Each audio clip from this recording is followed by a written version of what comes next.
I think we're live. Hello. Oh, Hey, hi, everybody. We have our producer Yeah, live I'm here. with us. And Nick's here live. Hey! Well, Okay. it's my house, so of course I'm here. Now, please remember, Liz, that any I know. snarky comments that you I say, know. everybody's going to I hear. hear. them. Okay. Yeah, I've got to tone it Gotcha, down. gotcha. I'm talking to myself and making sure that's going to happen. Yeah. Right. Who knows really what is going to happen here, but that's... Could be a real dumpster fire. What's that? Oh, that is coming from my iPad. That's no good. Was that yours or mine? Mine. Ah, he wasn't going to say anything. He was going to make me think it was my fault. You see, I was... Oh, wrong one. That's the wrong one. What is it you're looking at there? You're looking at... I was going to get the security camera for this behind your Oh, kitchen to our conservatory.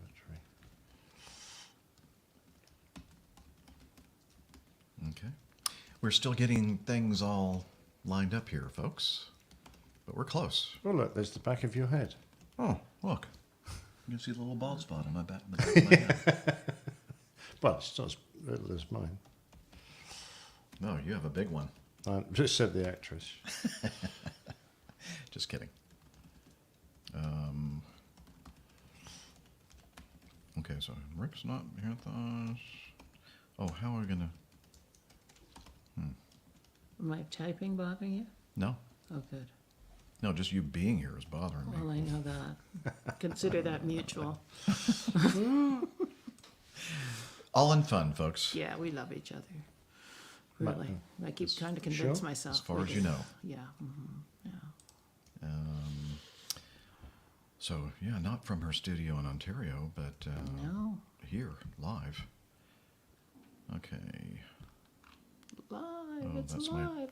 my lower intestine is making noise. That's Oh, not a good there's sign. Ihall. That Hey, peanut Ihall. butter sandwich. Yeah, it was an excellent sandwich. Thank you very much. You're welcome. I Okay. didn't risk it. Brisket. Yeah, it's a brisket. Risk it with the That brisket. sounds good. Yeah, well, you're going to have that in Austin when you go to your F1 race. Yes, I am, for sure. Okay. Let's see, what else? What else? Well, let's do some sound checks for those of you wonderful people in our That chat care. room. If you can kind of let us know, we're going to talk a little bit, and you're going to let us know whether our mic levels are. Is that going to be okay to cover up your notes like I'll that? figure it out. Okay. I'm going to go like that and pop it down a little bit. Aim Okay. it closer to your mouth. There we go. I got a pretty big mouth, so. You know, it's kind of a rude mouth, so we do apologize Yes. ahead It's a of bit time. of a potty I've been mouth. ordered to tone Potty it down, mouth. so don't expect much. You don't have to tell them all our secrets, Liz. I think they got that figured out. Okay. Da-da, da-da, and do that, and then I'm going to do this. And do that, and hit that. And do this, and then hit paste. Okay. All right, let me play some. What are they saying about our sound here? I don't know. I Nothing. haven't said anything. They don't care. They don't care. They're just talking to each other. Okay. Masha has challenged us that PTOK was so great yesterday that we've got something to live up to. I told her to forget that idea. There was no way. Manage your expectations. That's not going to happen. Well, the only thing we can do is really this. Jeff, Nev says you're quieter than Nick and There. I. And I respect Thanks for you. joining us today. And I respect you, Nev. We're just not going to do the show. Good night. Bye. So, what did you say? He said you're quieter than Nick and I, Okay. So I'll. which is kind of the way I like it. But Yeah. I'm going to turn Nick's down a little bit to Oh, no. 0. Oh, come on. Hello, hello. Okay. And how's that? Is that better, Nev? Nev Hello, doesn't hello. know. Five, His four, ears three. are shot anyway. 5, All 4, 3, those. 2, 1. Yeah, 50% of 50% Masha, so like 25% maybe, if you're lucky. That's our goal today? Yeah, Okay. I like it. yep. You got to set that bar low. That's and then you exactly have a chance. right. And then continually fail to achieve it. Yes. Yeah, that was a great Perfect, comment yeah. for your students. All right. Equally apt here. Move closer to the camera. You are so diminutive looking. Well, I can't get any closer to the camera. It's sitting just in that front of a table. He's larger than life.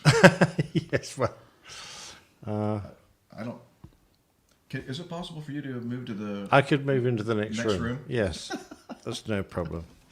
You're just gonna have to deal with this giant over here, a giant of a man. Yeah. Either your mic is off or you need to move closer. Really? Well, it's not off. Okay, let me check this. Okay.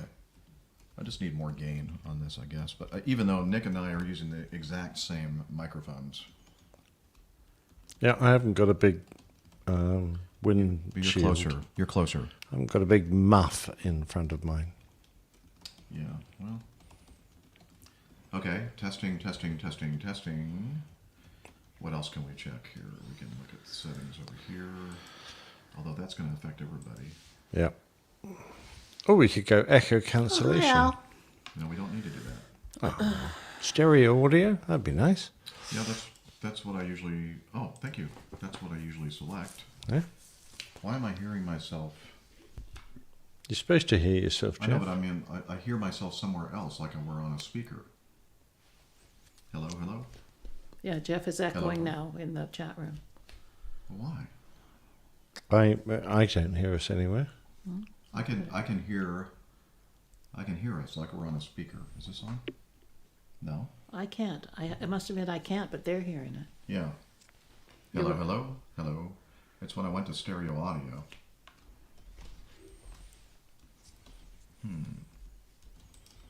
I've no idea where you're getting that from.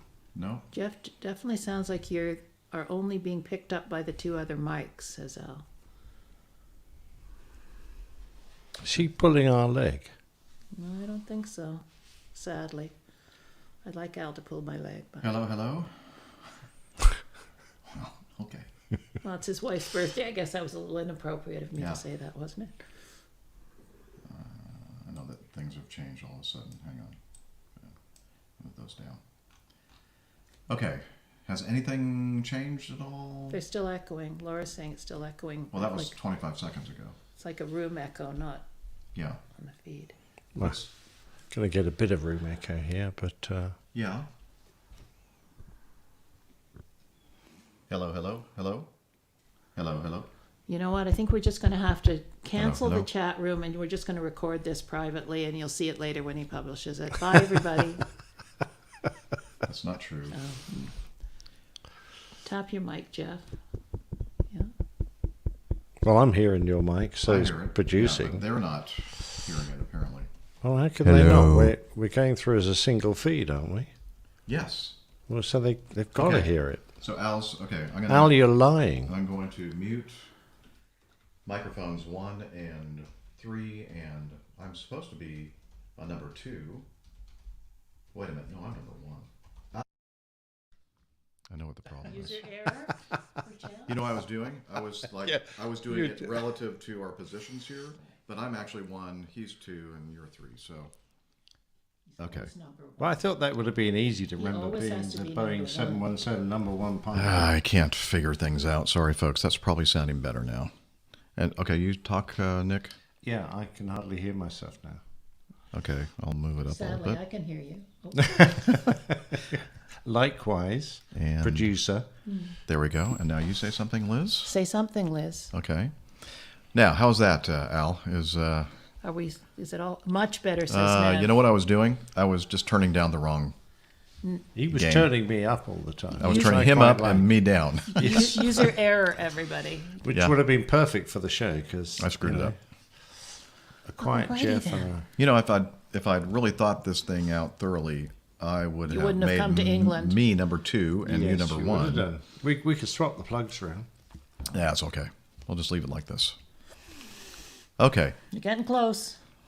All right. Much better. Thank you, Mike Kuipers. You got your recorder on, Jeff? No, I don't, Liz. That wasn't a snarky comment. Oh, I know. That's true. I'm sorry. No, I don't. Thank you for I'll reminding tell you me. when there's a snarky comment. Oh, no, I don't want to do that. Hang on. That's the wrong spot. Delete. Yes. No. Don't delete that track. Everybody seems to be much happier. It's all better. Good, Happy good, in the good. chat room? That'll never happen. No, well, for now, it's fleeting. Happiness is fleeting. It is. Okay. So we're getting signal here from my microphone. Say something. What's your name again? Nick. Say something, Nick. No, okay. Peter Piper picked a peck of pickled pepper. That's good. Now, Peter Piper picked a peck of pickled pepper. Where's the peck of That's pickled enough. pepper Tell him to Peter stop. Piper picked? Stop, Nick. Thank you. And so I'm going to turn yours up a little bit more. Say something again, Liz. Say something again, Liz. Okay. That's good enough for the recording. Not a very big wave sign. IL boxes. No. This is great. You see it? No, what? My aeromedical hearing assessment is nothing compared to the APG pre-show.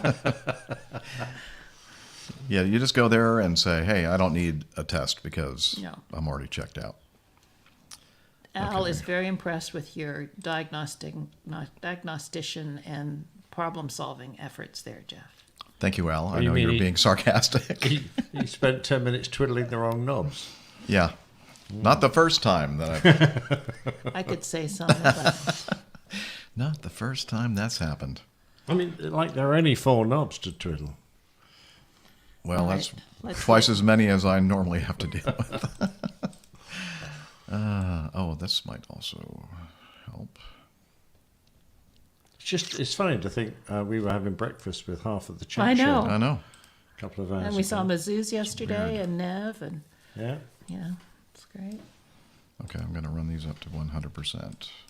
Warning everyone in North America, Jeff and I are heading back tomorrow, so warning. Yes. That's right. They've still got to get through Heathrow Airport. That's true. Yeah, there's still a layer of defense. Alert the border services in both Atlanta, Georgia and Toronto, And Canada. not forgetting Adam will probably be on duty.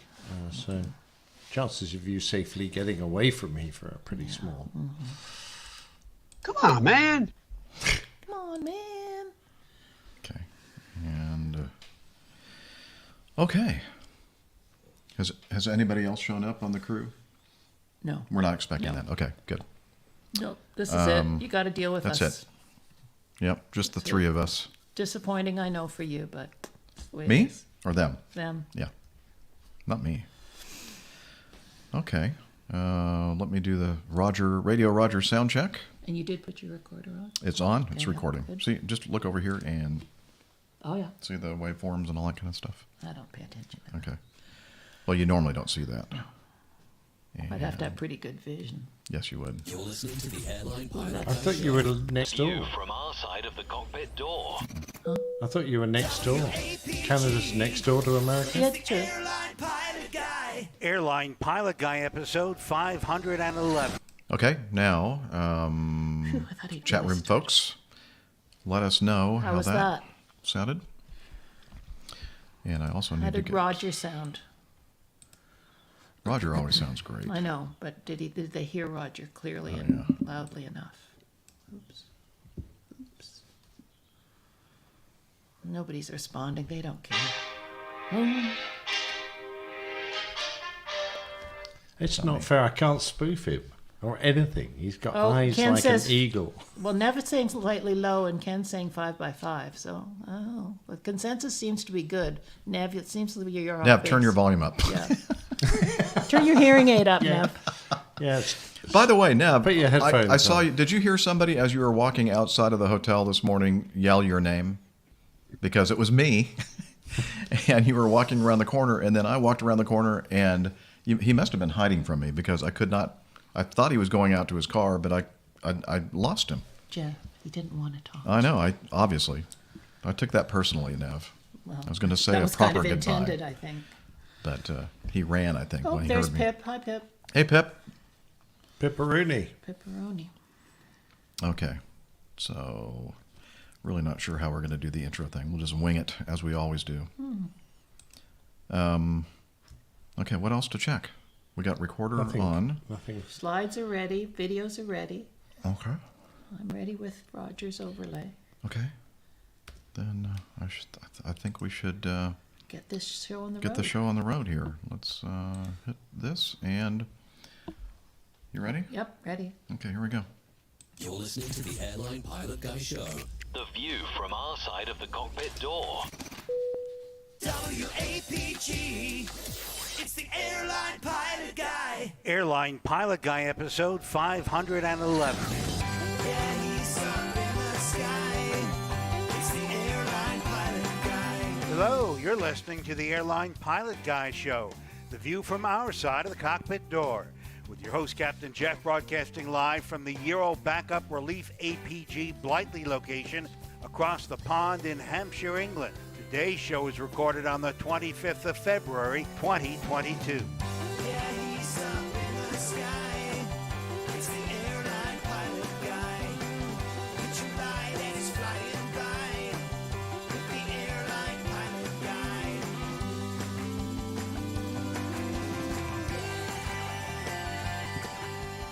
Guy. In today's episode, a freighter catches fire and burns up while taxiing in Africa. A Fly Dubai 737 takes off with less runway than expected. More news, your feedback, and today's plane tale. So get all settled in. Tray tables and seat backs in the upright and locked positions. Electronic devices powered on. I'm Radio Roger, and Flight 511 is ready for pushback. Welcome to the air. Oh, that was Radio Roger. He is an award-winning TV and radio reporter currently at the #1 all-news station in the nation. 1010 wins in New York City! Yes, very professional. You're listening to the Airline Pilot Guy Show, an aviation podcast covering the latest in aviation news and answering your great feedback. I'm Captain Jeff, a pilot at a major legacy airline based in Atlanta, GA. And joining me, I guess I'm joining him in his beautiful house here in, oh shoot, I don't have enough screens. 500. Don't sink. Take two. I'll just start here. The conservatory studio. The conservatory studio. See, if I don't have it written down, I'm going to screw up. See, what I need to have this like this and this like this. There we go. That would work better, wouldn't it? Mm-hmm. Okay. And so, here we go. Thank you, Radio Roger. He's an award-winning TV and radio reporter currently at the #1 all-news station in the nation. 1010 wins in New York City! Welcome to the Airline Pilot Guy Show, an aviation podcast covering the latest in aviation news and covering your great feedback. I'm Captain Jeff, a pilot at a major legacy airline based in Atlanta, GA, and I'm joined by, in his conservatory studio, in Hartford, Hereford, and Hampshire. professional photographer, former RAF, RAAF fighter pilot, retired Airbus A330, A340 captain for Virgin Atlantic Airways. It's Captain Nick. I managed to get a bit in there, the Hydrarita. Welcome to Blighty, and thank you indeed, Radio Roger, for a fabulous intro. Yes, and also joining us, right to the right of me here in the conservatory studio, is a retired financier, aviation enthusiast, spreadsheet master, and our producer-director, Miss Liz Piper. Hi, everybody. And no, I'm not in Ontario. I'm here in Hampshire. Oh, that's right. I'm confused. But just so you know, we know Roger said the 25th, but we changed the, he'd already recorded, and we changed the time of the recording to today. So Don't tell anybody. They'll no, but never know. they're picking up on it. Oh, Yeah, really? so They're paying that close attention Yep. in our live audience? So, yeah. You mean my they'd gosh. listen to us? It was a test. Oh, wow. Okay. Yes, it is. It was the wrong day, but who cares? All right. So, with let's go ahead and just move on to Yeah. some aviation news. What do you think, guys? I like it. Yeah. All right. Why not?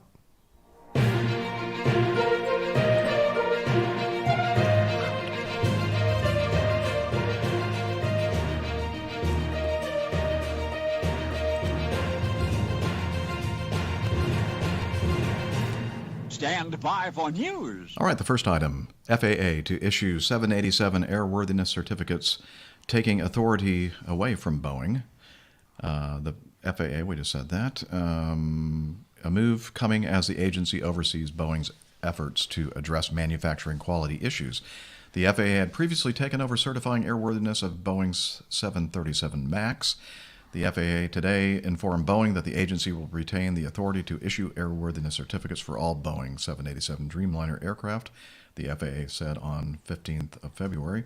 This will allow the agency to confirm the effectiveness of measures Boeing had undertaken to improve the 787 manufacturing process. I kind of feel like I've said the same thing about three separate times A lot of now. Boeing and That's FAA. about it. Okay. Are all the other paragraphs saying the same Yeah, a exact lot thing? of it, Yeah, blah, more or blah, less. blah, yeah. Okay. So basically, they've yanked it back into the FAA for those certificates. Yes. Yeah. I don't know why. Because Boeing can't be trusted to do it on their own? I guess that's the implication. Yeah. Yeah, I mean, in the old days, I think it would have been a major slap in the face for Boeing because they quite rightly were incredibly proud of their safety record and their ability to monitor what they're producing. But they've rather fallen down on that job. But they've had so many hits lately. This is just one to add to them, and I'm really not sure how much it will affect them or other people's perception of them. They are what they are. Yep. And we're not really going to talk about it except to just briefly mention that there is a documentary out regarding Boeing and the downfall of Boeing, etc. And this, of course, is all part of that. Yeah, so the FAA is finally saying, okay, we're going to do the certification process now until things get more in order. Anything else, really? That's about add it. Just to that? reasserting their No, authority. I just think it's sad. A bit, just another in a list of the problems that Boeing are dealing with. And I look forward to the day when they regain the fantastic reputation that they've had in the past. Yeah, I think we all do. Okay, well, the next item, I'm going to play a little bit of video. And this happened in, let's see, it's a... Is it supposed to do that? No, it doesn't. We're looking at a video of... excuse me. Oh, exactly. I have no idea what they're saying. This was in part of Africa. Let's see. Congo, yeah, the Democratic Republic of DRC, Congo. From Kavamu to Lulingo. It was an Agrafreco, South Africa, LET 410 freighter. Registration 9 Sierra Golf Foxtrot Alpha, performing a flight from Kavumu to Lulingo in the DR Congo. 2 crew, taxiing out for departure. Aircraft caught on fire and burned down. The crew was able to evacuate in time. If it's an airplane, shouldn't it burn up? Oh, that's right. And looking at the photo here, it does look like it is burning up, but at some point it probably burned down as well. Yeah, eventually. Burned up and then burned down. Yeah. The crew was able to evacuate. The airline apologized to all their customers that probably won't get their packages. Local authorities reported that the L410 caught fire. The captain, first off, again, same exact thing I said before.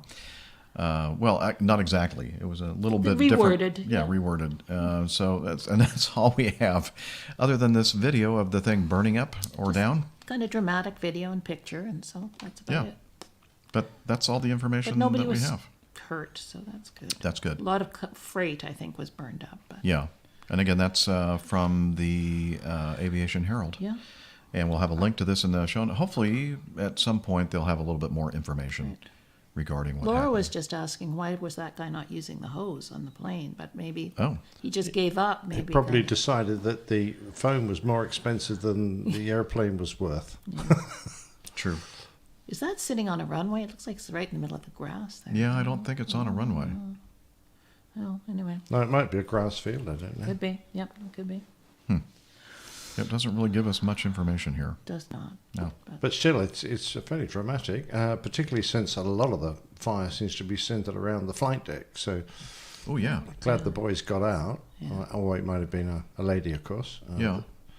Wonder what caused it to catch on fire. Well, my suspicion is always something in the cargo that wasn't packed properly, and ignited starting it off.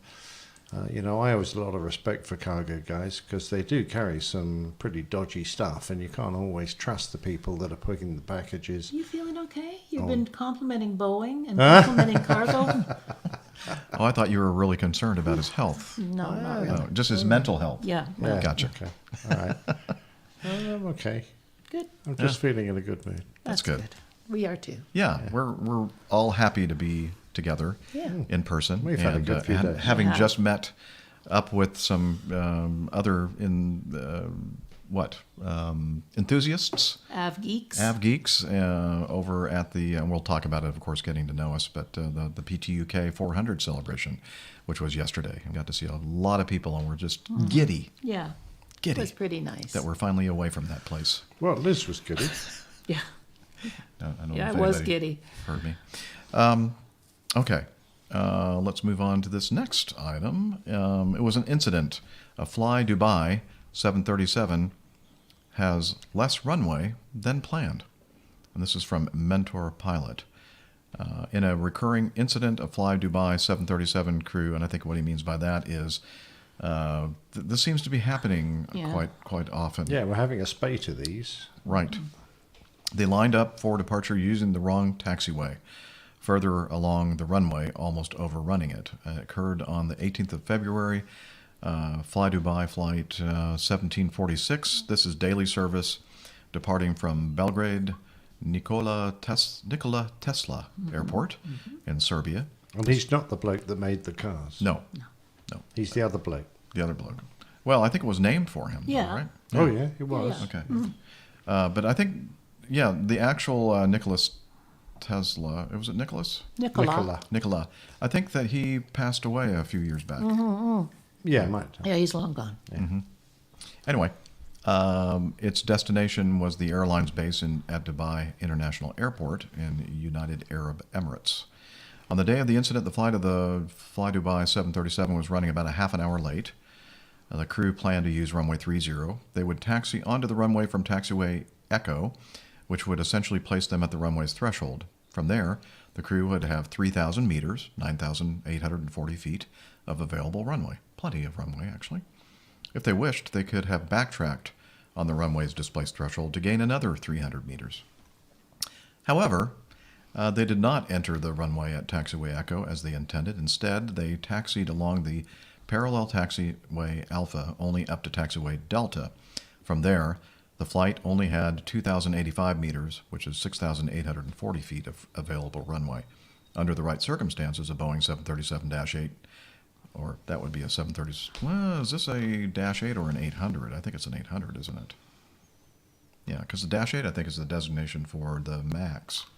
That does not look like a MAX to me. No. Okay. So the 737-800 could take off from this much runway, but its crew would have to do so deliberately and prepare for it accordingly. In other words, the you'd have to... overlay up so you can talk. Okay, thank you. So there's the overlay that we're showing on the video. If you're listening to the audio, it'll be in the show notes or in the chapters image if you're using a podcast playing app that shows images and chapter images. And this is the Belgrade Airport. The rightmost... Oh, is it? Oh, it was a MAX. I think it is a MAX. It's, Okay. I found the picture of it. It's got a crinkly jet plane. So it actually is a 737-8. My apologies. Another MAX problem, but this is a pilot problem. Yes. Yeah. Yes. Anyway, in the diagram here, the rightmost yellow arrow shows where the crew calculated their takeoff performance. The leftmost arrow shows where they took off from. Note also the construction works in progress. So so there was a considerable amount of runway they kind of thought they had for their use, but it was behind them, not in front of them. To avoid unnecessary wear on the aircraft's engines, pilots use less power than the max available when this is possible. So if you have 9,800 feet of runway, you can use a lower power setting, save wear and tear on the engines, and be safe and sound with that kind of performance data. But if you have lopped off almost 1,000 meters of your runway available, then you're going to have a little bit higher power setting. And of course, they didn't realize that they were taking off on a shortened runway. Yeah, they began their rotation about 300 meters before the end of the runway. Okay, that's less than 1,000 feet. The aircraft was only feet above the runway as the runway ended. ADS-B GPS data suggests the aircraft was less than 10 feet above the ground at the end of the runway. I don't think people realize just how high an aircraft has to be at fence height at the end of the runway. Mm-hmm. So on a dry runway, you only actually require to be at 35 feet, which is, not that far different from 25 10 feet. On a wet runway, it's only 15 feet. I think so. I'm saying 35. Is it 30 feet and 15 feet? Anyway, I'm retired, so I 35. don't need to worry about the exact numbers anymore. But the fact is that, your fence height at the end of the runway is calculated, and it's only has to be quite low. So 10 feet isn't that bad, but of course, Pretty close this to was the a completely random takeoff. There's no way using the power setting they did, they could have guaranteed any height off the end of the runway. They might well have run off into the overshoot because they were taking off from the wrong point, the wrong starting point. Yep. Let's see. A couple of minutes later, they queried air traffic control about whether they had departed from taxiway Echo. I'm not sure I would have asked. It's right. Maybe they didn't notice. Or taxiway D, Delta, 915 meters further on. The tower responded that they had lined up and departed from taxiway Delta. Flight tracking websites confirm this. After their takeoff, the Fly Dubai crew flew their 737 to their destination without further incident. At this time, we don't know if the authorities are investigating it, but this is not the first time that such an event has taken place. A few months ago, we saw a KLM City Hopper E190 crew make an eerily similar error at Berlin-Brandenburg Airport, Echo Delta Delta Bravo. The taxiways in Berlin had rather different layouts, but in Fly Dubai's incident on Friday, taxiways Delta and Echo that the 737 crew confused are quite similar to each other. Also, it appears that there are substantial construction works in progress in Belgrade. Hopefully, investigators will explore if and how these factors affected the pilots in this incident. Yeah, not the first time that this has happened. They mention also in the article a couple of other instances of miscalculations. The one that comes to mind to me is the, was it a 777 taking off from Miami that ended up actually hitting some of the lights and is that antennas. one that turned right instead of turning left? No, that's a different one. Oh, this one yes, was, another was one. taking off to the east on runway 2 or 9 in Miami, and they thought they were at the proper intersection that they had calculated, but they weren't. They again lopped off even more than 1,000 feet. I think it was about 3,000 feet of runway. And they ended up getting a 17-inch long gash or something in the. It was a tail strike. Right. Well, it wasn't really a tail strike, but the tail did strike some of the antennas and lighting and that kind of thing. And I think they ended up flying all the way across the Atlantic to the Middle East, and they probably shouldn't have. In fact, I think they even, if I'm recalling correctly, they had some data for pressurization, and they had some issues with pressurization, and it was not a good thing. No, definitely not. That was not a sensible decision. No. Interestingly, looking at the airport map, these are not easy turnings to mistake because, of course, one has the taxiway going straight past it. You have to turn off the taxiway to get to that entry point for the runway. The other is there is no more taxiway in front of you, so you've got to enter the runway at that point, unless there is work in progress at that point, which might have confused things. But you basically just carry down that taxiway until you can't carry down it anymore, and then that was their entry point. So not a lot of sympathy with the crew because they perhaps weren't paying enough attention to what was going on. They had a major cognitive failure by not recognizing the correct turn-on point. And I think that he mentioned earlier in this article that they kind of had that hurry-up-itis, they're running late, let's get this thing going, back on track, Yeah. I don't know about you, Jeff, but whenever I felt that, once we kind of got everyone on board and we had the doors shut, you're only going to save a few seconds by trying to speed up your exit, the time therein is to actually deliberately slow yourself down to a normal pace so that you just don't make these kind of errors. Exactly.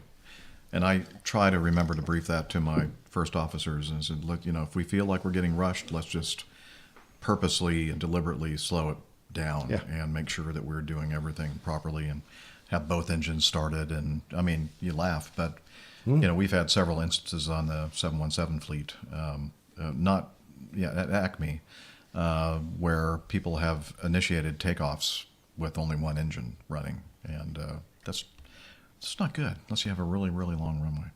That's very true. I don't think the aircraft's certified for single engine takeoff. I don't think so. No, it would be a special case, I think.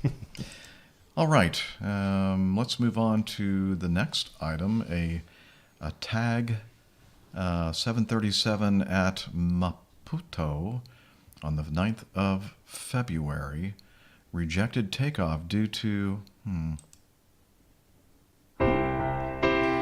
rolling down the runway, then the airspeed messed up. What could it be?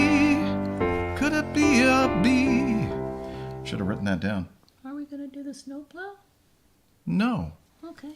Where's the snowplow? Number D. Snowplow's D. Oh, okay. That gives me another chance to redo that singing. That was very nice singing there. Thank you. I was trying to work out where the snowplow came into it. I do that sometimes. I'll go over here and click on the next item, and then I'll forget I've already done that, and then click on the next item. Well, don't do that anymore. Yes, ma'am. Good idea. You tell him, Liz. Mm-hmm. Now, if it were just Liz speaking to me directly and not to everybody else, you would not have made that sound so sweet. Liar. I am lying. She's always sweet to me. Pants on fire. All right, let's move to the next item, which is D, an incident in Algeria, 737-800 at Lyon on November 14th, 2019, rejected takeoff due to snowplow on the runway. Operational error. This is from Simon's Ave Herald, and we're looking at those good-looking snowplows on our video now, or your chapter image. An Air Algerie Boeing 737-800 registration 7 Tango Victor Kilo Romeo, performing flight 1157 from Lyon to Annaba, Algeria? Have no idea. Not sure. Okay.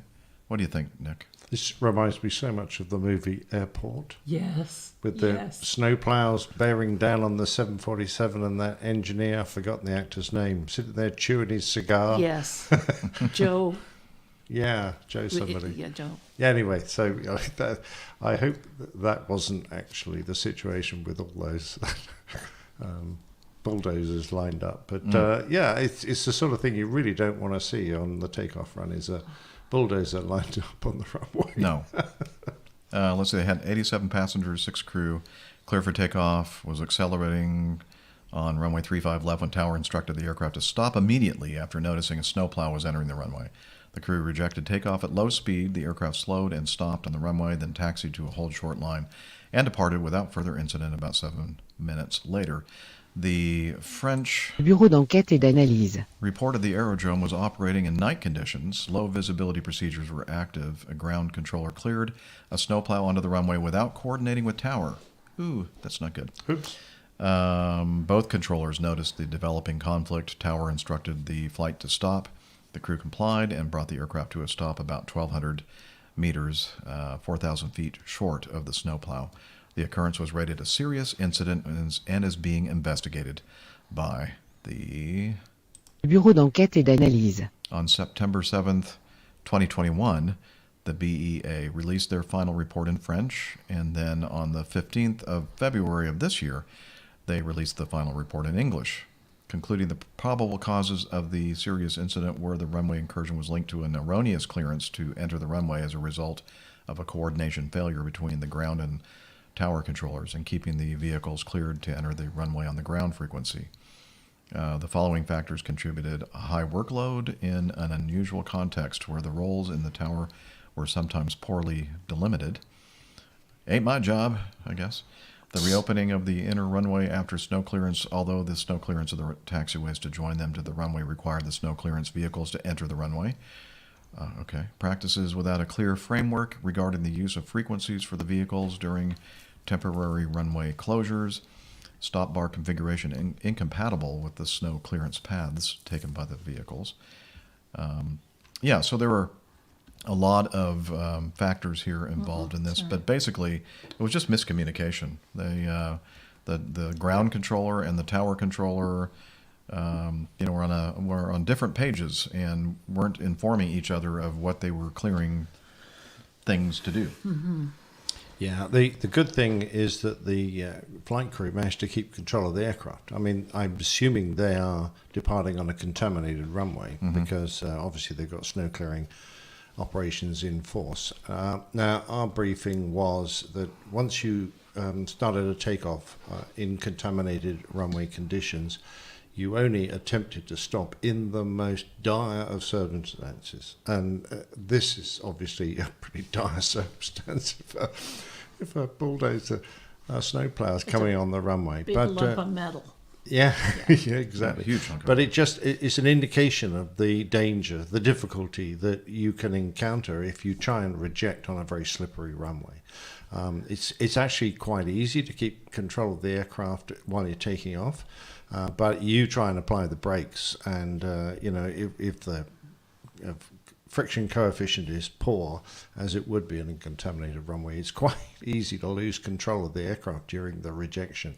It's not a simple maneuver, and nor is it very easy to stop. They were lucky they're also at low speed, so that helped a lot. Interesting. But this could have been much worse.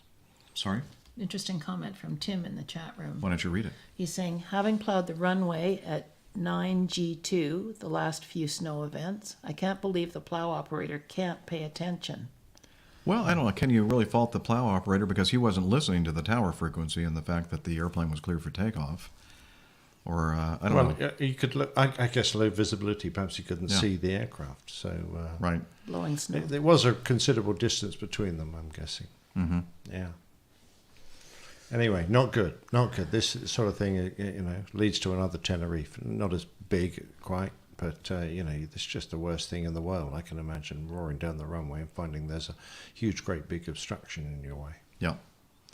If everybody had been on the same frequency, then somebody would have likely have noticed the incompatibility of the clearance for takeoff and the fact that the snowplows were still on the runway. Yes, we made this comment before in that doesn't the tower controller, shouldn't he have control over everything that goes on his runway? How come a ground controller can clear something onto the active runway without proper coordination? If the tower controller controls everything that comes onto his runway, he knows that there's a conflict. If someone else does it without his knowledge, well, it's an obvious problem. Tim is saying here that they should have a radio listening to the frequencies in their truck. But they do. They had radio. They were communicating on the ground frequency. Ground control was the one directing them to do things. The airplane was on tower frequency. They were on two separate frequencies. And our point here is that they should have, it would be my recommendation that everybody, as Nick just said, when it concerns the active runway, or clearance onto or crossing an active runway, it should all be on this, should be one frequency, so everybody can hear what's going on. So it's really the communication between the controllers, right? Yes. It was at issue too. Oh yeah, I think that was the biggest issue. Yeah. And also, the sort of runway safety precautions that happen on big airports, reels, the controlled lighting system, the red lighting system that comes on if there's something on the runway when you're taking off, is another fantastic device that should have been available to them. It would have both stopped the snowplow and might well have stopped the aircraft as well. I think those light systems should be on all of these major airport runways. Unfortunately, even Atlanta doesn't have that system. Now Charlotte does. And some others that I've been to, Boston, I think, is one. I'm sure that the people in the live audience can name a few others that have these. And it's not the runway and identifier light system. It's another it's another acronym that I can't off the top of my head think of. The runway incursion status, or runway status lights, or something like that. Anyway, these are completely autonomous lights, not controlled by a human, that will let you know when somebody is cleared to take off or rolling on a certain part of the runway, and you're holding short at a taxiway that might cross the runway at a certain point. These red lights come on, and again, they're not controlled by humans. And when you see that, even if they cleared you to cross a runway, if you see those red lights on, you don't. Nobody can overrule those lights. So it's a great system. Our mark now. Half hour. Okay. I was trying to do it I know. unobtrusively. I realize now. Liz is holding up her iPhone and it's saying 1/2 hour mark now. You're not supposed to know that, you people watching. I'm trying to do it surreptitiously. Yeah, well, now I'll know better. When you start holding up your phone, I'll know to look over there. Okay. And thank you. Or you can just say, hey, 1/2 hour mark. I know, I didn't want to intrude. Okay, thanks. All right, anything else to say there? No. Okay. Let me see if I remember what I was going to sing here. Something about a bee. Yeah. We're rolling down the runway, and our airspeeds don't match. What's going on here? Could it be a bee? You're welcome. Let's see. A TAG Angola Airlines Boeing 737-700 registration Delta 2 Tango Bravo Juliet performing flight 582 from Maputo, Mozambique to Luanda, Angola. Was it, again, you're picking these things, aren't you, Liz? Yep. Okay. Was accelerating for takeoff from Maputo's runway 5 when the crew rejected takeoff at about 80 knots. Due to an airspeed disagreement between the captain's and first officer's instruments, the aircraft slowed safely and returned to the apron. The airline reported a bee was found in one of the pitot tubes, forcing the crew to reject takeoff. The passengers disembarked and were taken to a hotel. The aircraft was handed to maintenance and returned it with an airworthy condition, I guess without the bee in the pitot tube.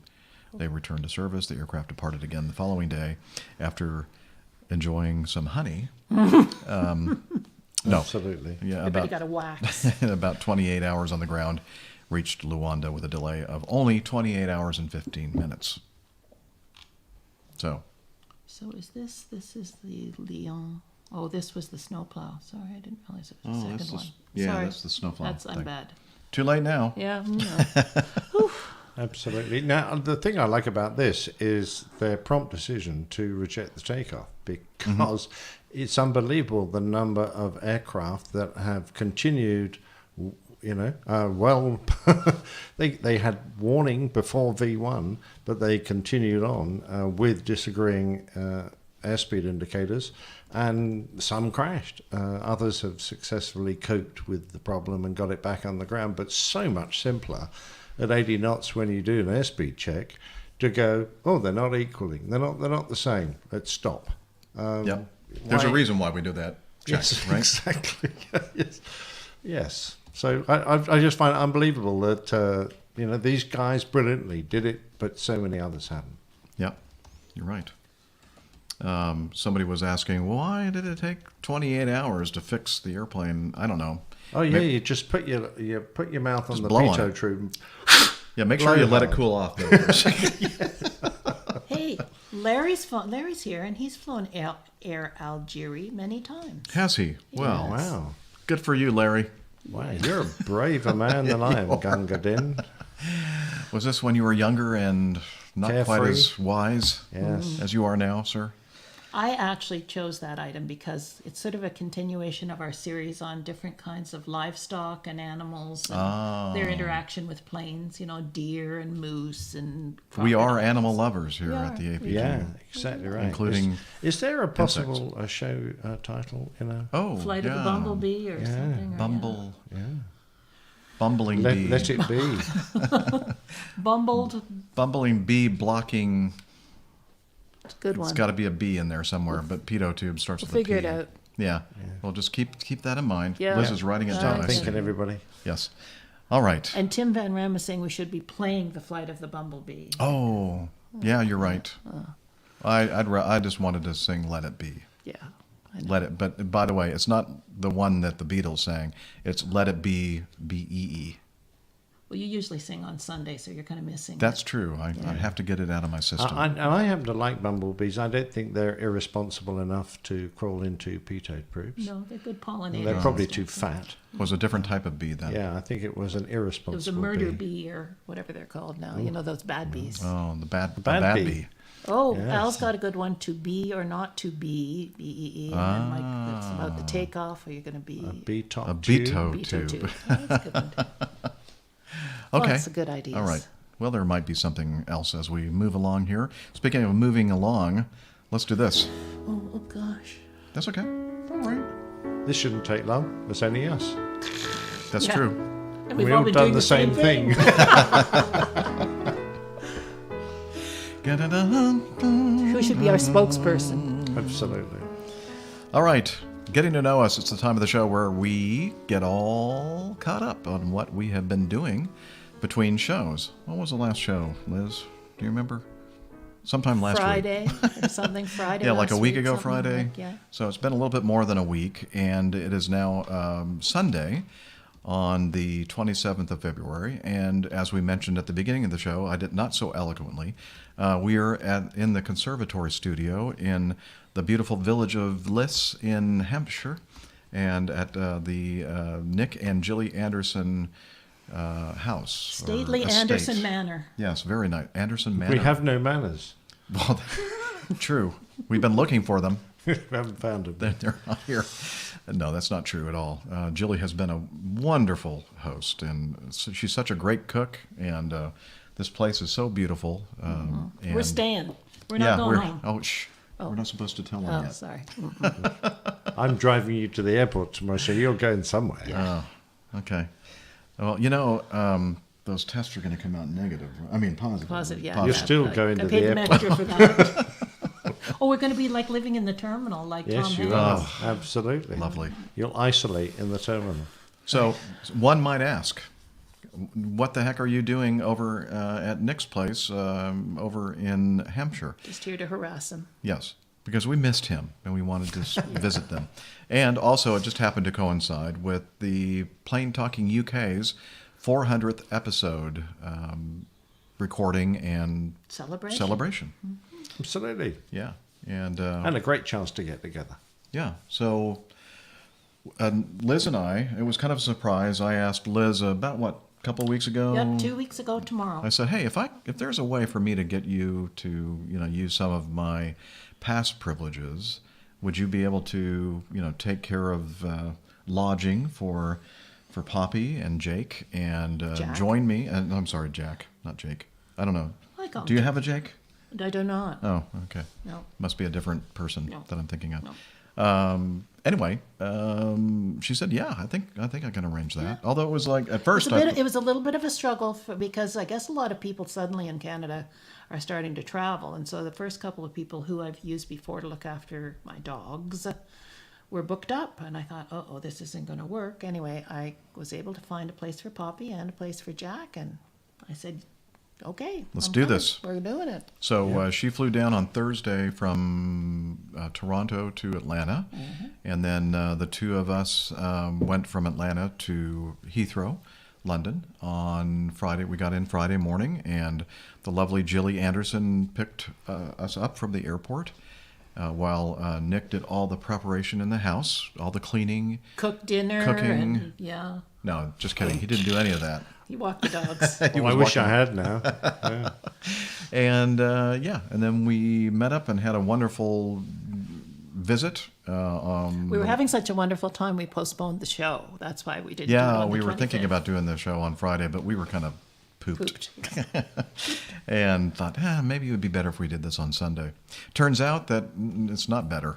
No, Probably not at should have done all. it on Friday. Anyway, so we had a nice visit on Friday evening, had a wonderful meal, and Liz and I tried to catch up on our jet lag. And the following morning, we got up and had a nice... After a fair amount of whiskey. Oh, yeah, I forgot about that part. I'm not surprised.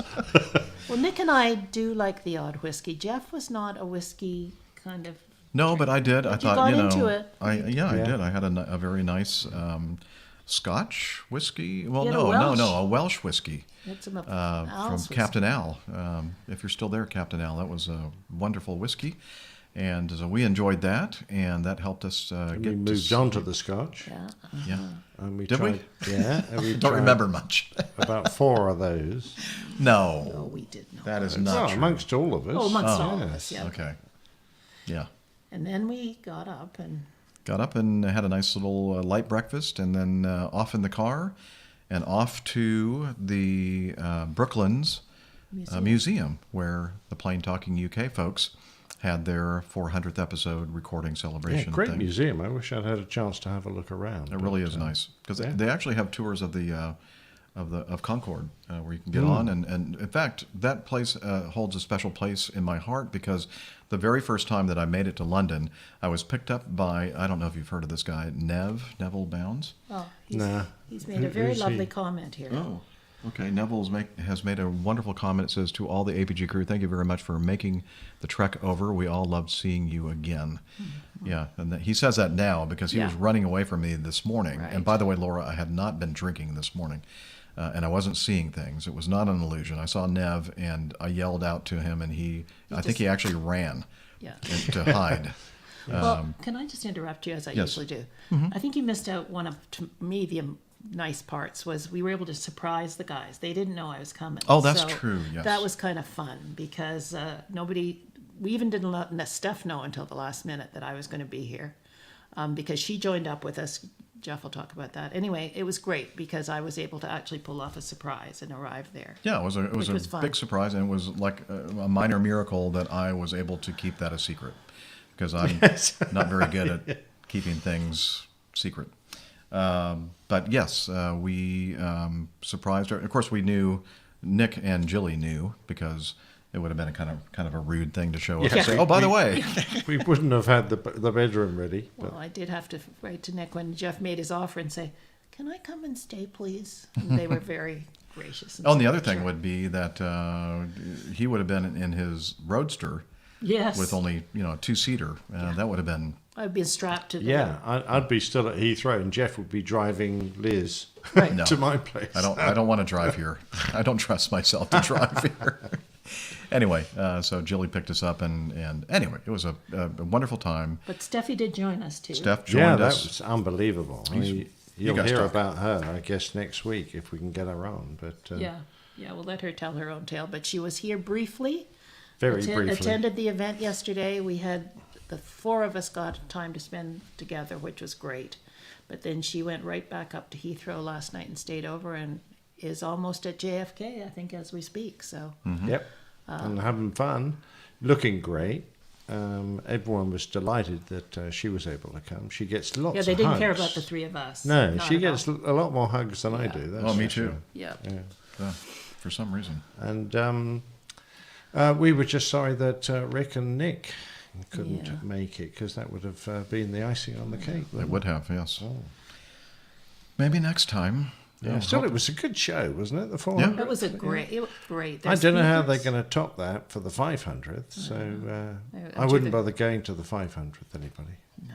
Yeah, it can't be any good, right? No, it's going to be a real letdown. So today we got up. We had a lovely breakfast at the hotel, nice leisurely breakfast, and then A full English breakfast, is that what you call it? I believe so. The meal that we Yeah, had this there morning? were bits of other nations in there as well, but But they all fitted together well. I didn't see any black pudding. But there you go. Yeah, I know. Yeah, That's disappointment. Yeah, I'm really sorry about that. And then graciously, Nick drove me up to Heathrow so I could get COVID tested to go home tomorrow, and that was great. Actually, we were in and out really fast. Drive-through facility, it was good. Haven't was got good. the results was yet. good. So That was the highlight of my trip, actually, watching Liz get swabs. watching someone assault me with a swab. Yeah, exactly right. Yeah, And I'd never heard Liz scream like that before. no, I must admit, I thought the swabs were supposed to be little things. This was like a broom Massive. handle, wasn't it? It's like a toilet bowl cleaner. yeah, It was, it was. yeah. That was exactly right. Actually, that's what probably Maybe it was. Yeah. Excuse me. I don't think that's what you're supposed to You're use. right, Al. Al was saying there were two very high caliber guests on PTUK. Unlike our show, we don't have high caliber anybody. No. At PTUK, they were great. The speakers were fantastic. We have large caliber, but not high caliber. Well, that was my swab was large caliber. Yeah, it was great seeing, and I'm not going to even attempt to list all the wonderful people and other people that we that we encountered the last couple of days, but it was great. You all know who you are. Yeah, we love you. Many of whom are actually with us right now in the live audience. That's exactly right. And others. Yeah, but yeah, and unfortunately, Nick C. and Rick, Miami Rick, weren't able to join us this afternoon because of their schedules. But next week we should be back on a regular show schedule and We're always attendance hoping. and that kind of thing. Of course, we really don't know if that's true or not. We're just crossing the fingers, and hopefully we'll get everybody together next week. Flying blind. Yep. And let's see. Oh, before this whole amazing weekend, which is still amazing, I met up with somebody named Robert Rob Dick Hamish, a man of many names, at the Six Bridges Brewery in Johns Creek, which is a North Atlanta suburb. He was in town for his grandmother's 90-something birthday, and together with family. He mentioned to me that he was going to be in town, and if I was going to be there as well, let's get together. So Saturday night we met up at the Six Bridges Brewery and had a wonderful time. Got all caught up with Rob and what he's been doing. He's good. He's well. And so just wanted to mention that. Thank you. He escaped from the party or something, did he? Yeah, I think it was. It was kind of like a all day kind of a party, and then they kind of wrapped it up. There's in only the so early much family evening. time you can, Yeah. Well, it's a bit like you lot. And there were a lot of older people, so I think that people, So you fit right in then. I did. Right? Yeah. No, I wasn't at the party. Oh. I was only with Rob at the. I was we got together around 8:00 or so.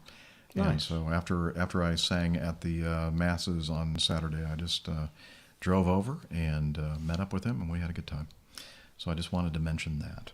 And that is really, beside what. What about Nick? Nick, have you done anything interesting? Before other we than, arrived? Yeah. No. Was your life interesting at all before we arrived?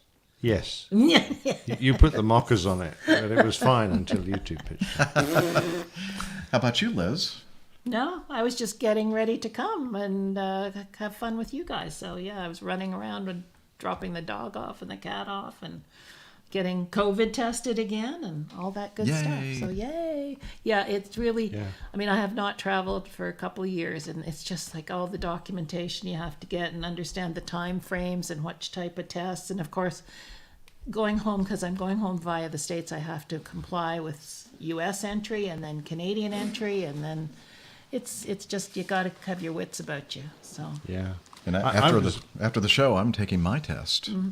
Oh, we should do that live on camera. No, let's don't do that live on camera. Not a good idea. Yeah. Because I have to do this online. And I was just a bit worried, Liz, when you said you were dropping off Jack with the vet. I thought you might have decided I'd been put down so you could come to London. Oh. Thought you knew me better than that. Why did you put them down?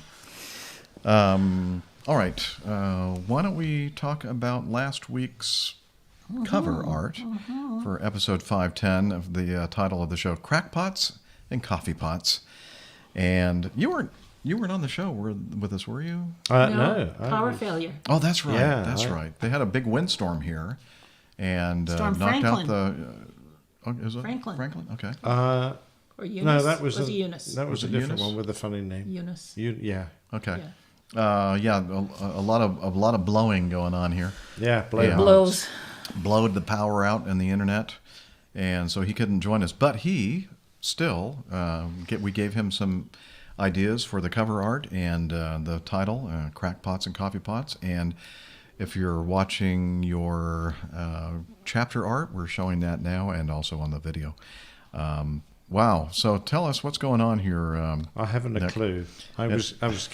It looks There was references to the World Wrestling I'm not going to try. WWE. That's what I called it, the World Wrestling Federation, No, it's WWF. But WWE now now. they're saying it's not WWF. World Wrestling anymore. Entertainment or something? Entertainment. WWF is the World Wildlife. And people being beaten by coffee pots on an airplane. So, and threat levels. So I there was love an the awful threat lot level. of disguised talk about threat levels and how we weren't supposed to be talking about threat levels. Was not Exactly talking right. about it. So, Yeah, but in this photo here is threat level 10, which may or may not be a real thing. Is that like DEF CON? exactly. Yes. But we really can't say any more than that. No. But it's a beautiful piece of art. It looks like a very... it's just like the average flight. Yeah, thankfully not. Yeah. A lot of wrestling and hitting No, I on think the it's heads just what going happens when the passengers ask for extra coffee. Right. There Too you much go. caffeine.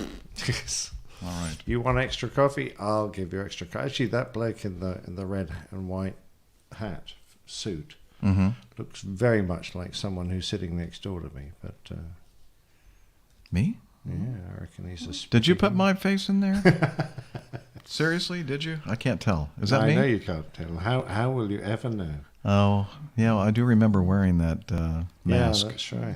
Yeah, you must I have didn't snapped a need photo to. of me. I don't think you put the coffee fund in the overlay. Oh, I didn't put the coffee fund in the overlays. Well, don't tell anybody, Liz. Well, you know what I can do then? I can put them in the overlays right now. Okay. That's probably going to be the easiest Just have a thing little for me pause to for a little. do. Yeah, a technical Yeah, pause. just Talk amongst yourselves. Yeah, exactly right. Okay. Or do you think those beers are cold Yeah. enough for us to? Oh, it's definitely beer time. Yeah. Yeah, cold not for enough. me, but Oh, you even have them next. Oh, wow! I didn't know you had them he's right next. Mr. to us. Organized. He is. Okay, so What do you while want? he's doing that, Yeah, or that, or you can have that or that. that can I have that, please? May I? Just don't Thank you. spill it. That's a Goose Island IPA. Oh, if I Mind you, s- the other one's a Goose Island as well. Yes. Okay. We go over here to. Oh, it's wrong screen. I'm going to have the Midway. Midway. Between what and what? Between the beginning and the end. Yeah. Okay. No. Let's see. Brand. I'll open yours for you. Thank you.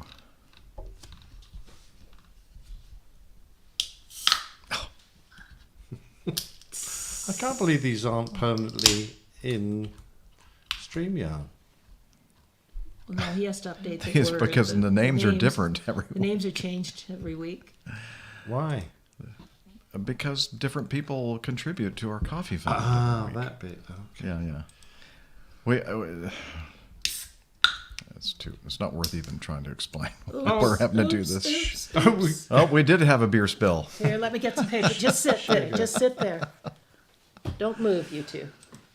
That wasn't my fault. That was the can. This session IPA is having a bad session. Yes, it's making us have a difficult. Oh, here you can start with that. Thank you. And I've got more. Needs more. You don't like beer, Doug. Hey, Rusty. Okay. Here Need we more? go. You good? And here we go. You need more? Want to take them? Open. Do you need more paper? Trade me. Trade these. It's got ether in it. And blow. Oh, we have I fun. think I'm don't going to add a couple of minutes to the show here. we? Yeah. Don't worry about it. Nah, we'll have a shorter show. Yeah, exactly. All right. Are we Well, ready? already? Yeah, I already have the Oh, yeah, got it up. first one As up. it were. Thanks for noticing. Okay, here we go. And it's that time of the show where we open up beers and sing the coffee fund. Oh, we get to sing it together here. How about some coffee? Johnny, how much more coffee? No thanks. No thanks. thanks. I'll take beer.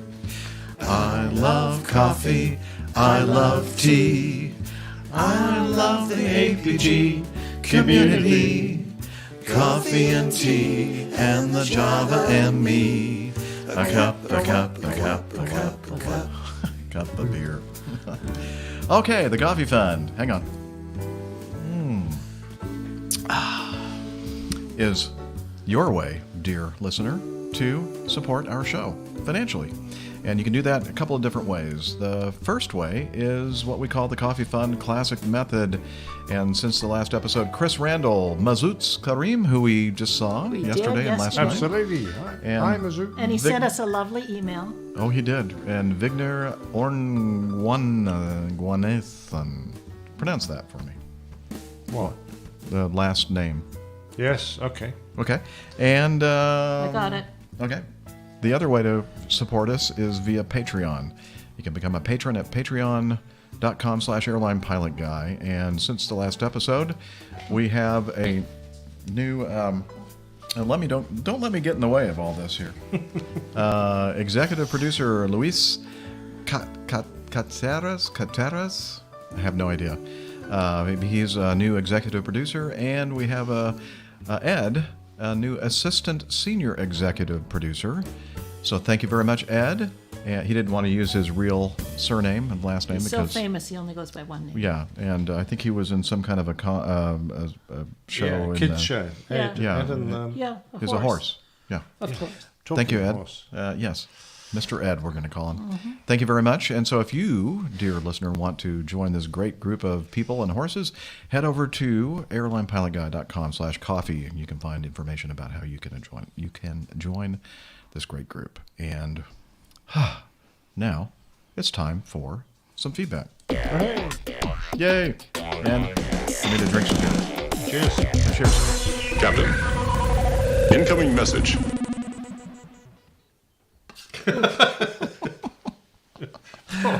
I'm blinded. I can't see. Blinded by the light. We have fun. Oh, you we're know what? having a great time. Goodbye, everybody. We're You know just what? going to laugh. If we didn't have internet here, we would still be doing this. We'd be pretending that we were doing a live show because it's so much fun. Do you want a baseball cap? No, I'm good. I'll Okay. just. How about a trilby? I'll just sit A cowboy hat? No. Oh, yeah, you have a few hats. Yeah. So if you're wondering what direction that is, the sun is beaming in, and it's late in the day. So there you go. That's west, right? And that's north or westish? Southwest, yeah. Southwest, okay. All right, let's do some feedback here. This is from Jeffrey, not me, but another Jeffrey. Let's see. Air traffic controller tells the story of when he asked for vertical separation to an SR-71 Blackbird crew in conflicting route with a Concorde supersonic airliner. This is from the Aviation Geek Club. They need to work on making their headline shorter. Editing. Okay, again, Aviation Geek Club. Okay, let's start with the article here. I have a Concorde operating westbound on a conflicting route with you at 60,000 feet. I need 4,000 feet. You know what? I'm not going to read that pull quote. You just have. Well, I only read half of it. Okay, what? Cut. All right. I only had a couple of sips of beer. Really, look, it's almost at the top. I know that. I'm saying. I know. It's only going to get worse. Must be strong stuff. Yeah, okay.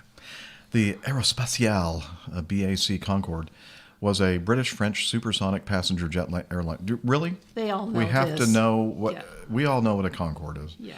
It had a maximum speed of Mach 2.04, which is 1,354 miles per hour, or 2,180 kilometers per hour at cruise altitude, over twice the speed of sound, with seating for 92 to 128 passengers. The aircraft entered service in 1976 and continued flying for the next 27 years. Air France and British Airways were the only airlines to purchase and fly Concorde. So now you're informed of what the Concorde is.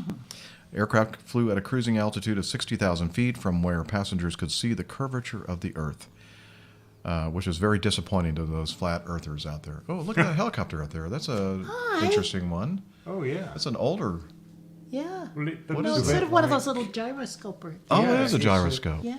Gyroscope? No, No, but Gyrocopter. Gyrocopter. Gyro... Thank you. Yeah. Something. Yeah. Gyro thing. Yeah. Something I've like done a that. plane tale about those. I ought to You remember the have. name. Yeah. At first I thought it was farther away, and it was one of those, like, heavy lift helicopters, you know, that like the sky cranes Yeah, or yeah. whatever. But it Anyway, wasn't. I was wrong. It was much closer, and it was not a Gyrocopter. It was a gyrocopter. Yeah. All right, let's get back to the Concorde. The aircraft flew at a cruising altitude of 60,000 feet. Okay, we'd already talked about that. Yeah, got that. According to aerotime.aero, in the same altitude bracket flew the U.S. Air Force SR-71 Blackbird spy plane. During the Cold War, pilots of the Concorde were asking air traffic control to move the SR-71 out of its way so it could proceed to New York's John F. Kennedy Airport as well as other destinations.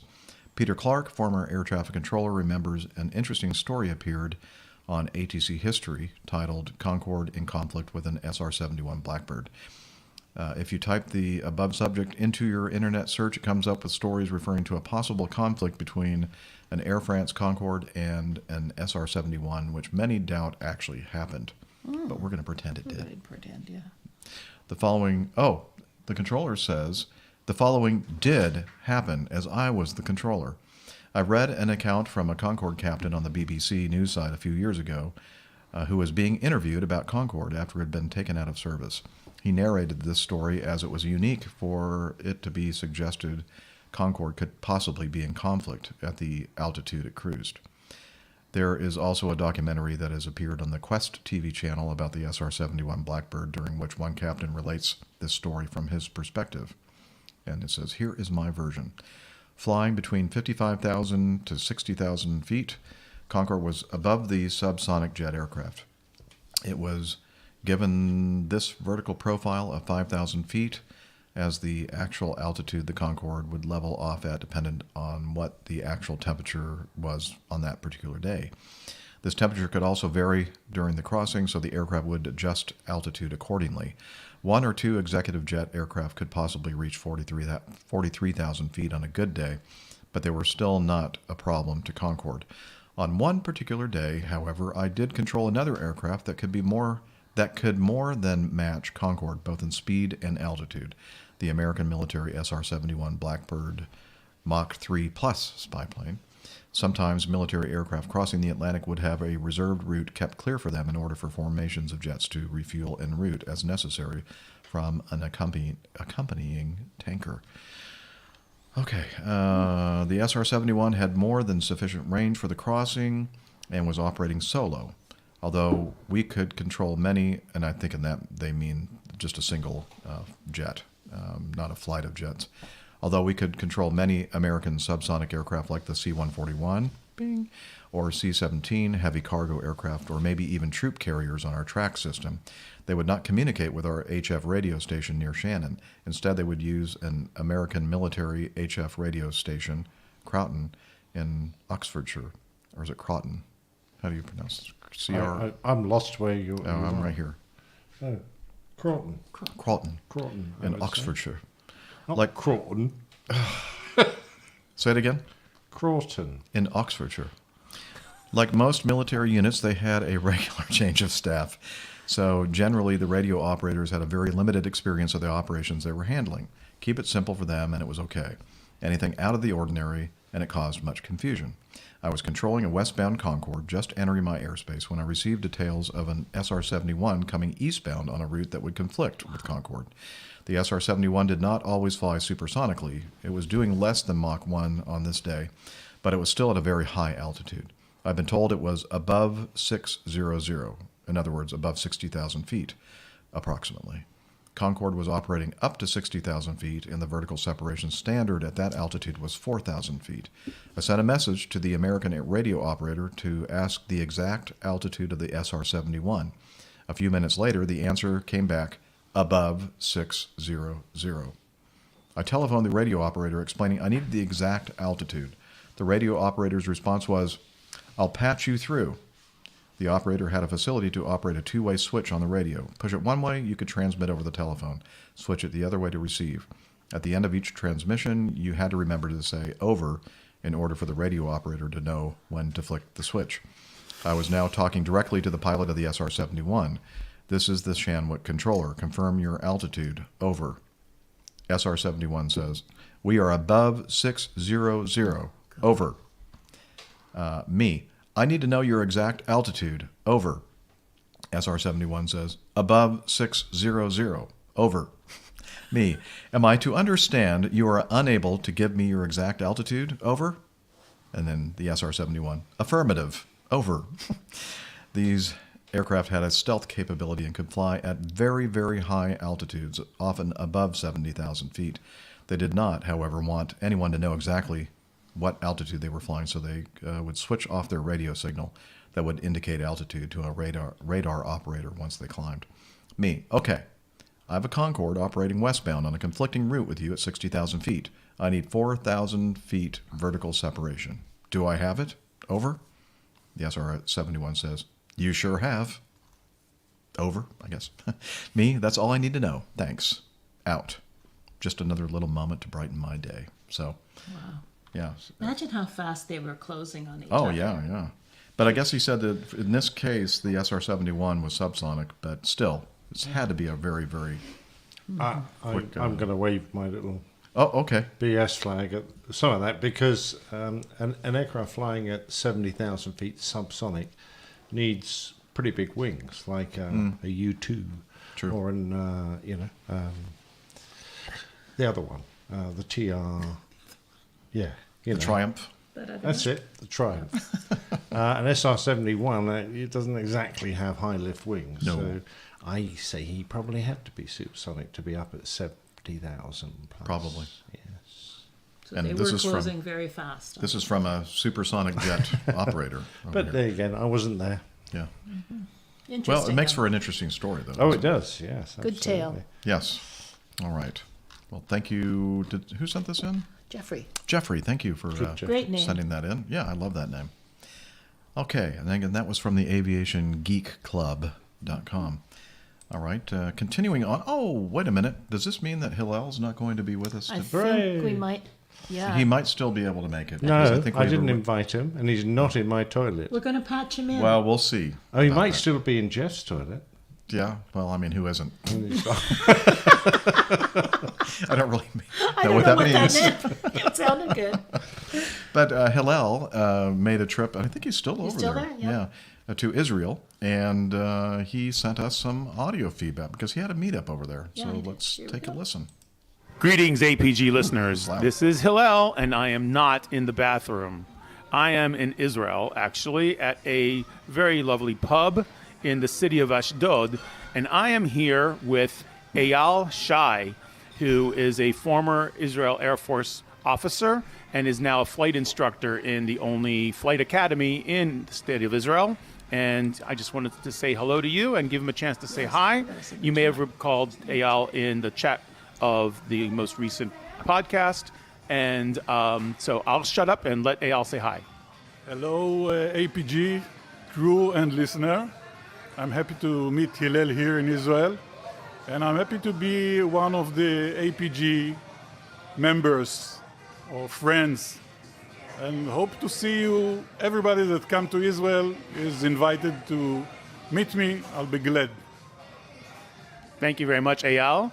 And I'll say his name one more time so you get how to say it. It's Eyal Shai. In any case, if you get an opportunity to do an aerial tour of Israel, I highly recommend it. I did it when I got my first private pilot certificate, and it is truly an amazing place to see from the air, but also on the ground. So make sure you give yourself enough time and get in touch with Eyal. For now, that's all. Take care. Have a great day, and next time. Yes, next time, like in about 2 hours. Thank you. Great to meet Eyal, and we already know Hillel, of course. Ayal was in the chat room last week. Oh, that's right. Yeah. Yeah. With Hillel in the bathroom in Israel, and Hillel was having trouble trying to figure it all out. Remember? What? Do they have different bathrooms? Apparently they have different plumbing or fixtures or right, something. I don't okay. know. But that's awesome. I love hearing about aviation podcasting geeks getting together and enjoying each other's company, and great to hear from you and Eyal. I've already messed it up because he said his name several times. Eyal. Yeah. In Israel. So thanks a lot. Yeah, I'm looking forward to get more stories about Israeli aviation because we've had some great plane tales from. Yeah. Oh, that's right. He's helped you out in a couple. That was Nur. Oh, that was Nur. Okay. Yeah. Well, Eyal, get in contact with Nick and you can help him out. I mean, he needs help. Trust me. Yes, lots. Yeah. All right. Thanks, Hillel, for sending that in. And let's move on with feedback from Mike. Another flight plan question. APG crew, you answered my question about flight plans on your last episode, which was great. Thank you. I shared this with my friend, and he asked what happens with the military. He lives in the across the pond with Captain Nick. Oh, he lives with you? Well, yeah, I haven't Where noticed is he? him around. Mike! Is he? He's probably in Mike? the garden shed. Oh, okay. I have not seen him. I don't know what Nick has done with Mike. Anyway, he recently monitored a B-52 on Flight Radar 24 with its transponder on. It got us thinking about military flight plans. Are they required? Yes. I may have missed it, but there must be a minimum altitude where flight plans are not required. Well, I don't know. I all my military flying, other than major transits from country to country, I never filed a flight plan. Oh, really? No. Oh. Well, maybe it was just the type of airplane I was flying, but on the C-141, we always filed a flight plan. And in ATC, pilot training as an instructor, well, student and instructor, when we filed flight plans for like cross countries, but for local missions and that sort of thing, no, we didn't. No, even if I was flying to another airbase somewhere, Really? no flight plan. That might have something to do with because I think in the U.S., if fighter jets or whatever are going from one base to another, I think they do file flight plans. I could be wrong about that though. Well, when I went across to Australia, they said, "Oh yeah, we file flight plans for almost every flight." So I had to learn how to. Well, actually, I never really learned how to. I got one of the junior pilots to do it for me. Well, somebody did it. Yeah, so He delegated. somebody did it. Yeah. So what we're saying is Nick had no idea what was going on. He didn't know where he they was. were probably filing flight plans all the time. He just didn't know it. But to be fair, when we did low-level navigation sorties, we would file a plan for the high-level bit. We would give a routing for the low-level bit, but of course we wouldn't actually speak to anyone because we were down there doing our stuff. But at your exit point, you had to hit the time you said you would, plus or minus 2 minutes. Otherwise, the air traffickers got very upset with you. So, and that's where you pulled out to fly high level back home again. Mm-hmm. So, yeah. And from just my anecdotal experience, a lot of times we'll hear ATC having communications with military jets, sometimes on VHF, but usually on UHF. So we only hear the air traffic controller's end of the communication. But a lot of times it's coordinating for when they're entering a military operating area or a restricted area or a low-level route or an air refueling route. And so there is coordination with air traffic control, and I'm just assuming, because just based on the communications that I hear, they're talking about things that have to do with flight plans, as far as like when you're expecting to leave, because they kind of know what the plan is for, let's say, the refueling aircraft or the. I'm not sure about the airplanes that are being refueled, though. So again, I'm not sure I could really say with. You're just absolute, not sure. I'm just not You're sure. just not sure. But you know what? I know. I'm sure that I've hit it about 50%. Oh, There you go. Right? But you just wonder Morning, about drones. buddy. Hang on, Do I'm they gonna need get the- flight plans? I got it. Yeah, but I'm not ready yet. Hang on. Oh. You already did. Okay, so I'm going to do this. All right, we hit the 50% mark. Probably just barely, and probably the only time during the show that we would. Okay, he said also, how about drones? Here's a U.S. Air Force Forte 12 drone flight from Greece checking out the Ukraine border. So I'm assuming that was probably on a flight plan because it wouldn't show up otherwise, would it? Or I don't know. I'm not sure how that works. You're not sure well, again? Again, it's crossing many countries. So I perhaps, because it's mixing with civil aircraft, they might need to either at least have ADS up, if not a flight plan. Yeah. I mean, they've got to be able to deconflict with civil traffic on the transit across. Basically, who sent this to us? Mike, you probably should send this question into another show. Somebody that who knows. Knows what Somebody they're who's talking sure. about. Is there the Assurance podcast that's sure? Yeah, I don't know. I don't know. Ask opposing bases. They might know. Well, they'll tell us they know. They'll Yeah. say they know. And then they'll get it wrong. They'll pretend. Yeah, they'll make up something and say that they're right because they know everything. Yeah. And they'll give you an obscure quote in some volume that you've never heard of before. Some manual 7100. Which you have no access to, so you can't verify it. Yeah, exactly. We love you guys. We do. We really do. Okay. Let's see. Thanks again for a great podcast. Approaching 2 million miles in the back of an Acme Airlines jet, and it's fun to learn more about the rest of the story with air travel. Appreciate what you do. Sorry. Oh, that's right. Thank you, Mike, for sending that in. And again, probably ask somebody that knows the answer. I'm not sure. Let's see. Feedback from, I don't know, what's PNW stand for? Pacific Northwest. Pacific Northwest Hemp regarding LED lighting. So he sent us some audio feedback. So let's take a listen. Hi, APG crew. Pacific Northwest Hemp here with a quick bit of feedback regarding episode 507 on the LED lighting at airports. I just wanted to mention from a GA pilot standpoint, as I fly into these small airstrips, privately owned often, or even municipal, but not super well funded, the incandescent lighting often is not well maintained. So it may be dim, best case, and worst case, you'll be flying around looking for a strip only to realize that like maybe half the lights are actually working.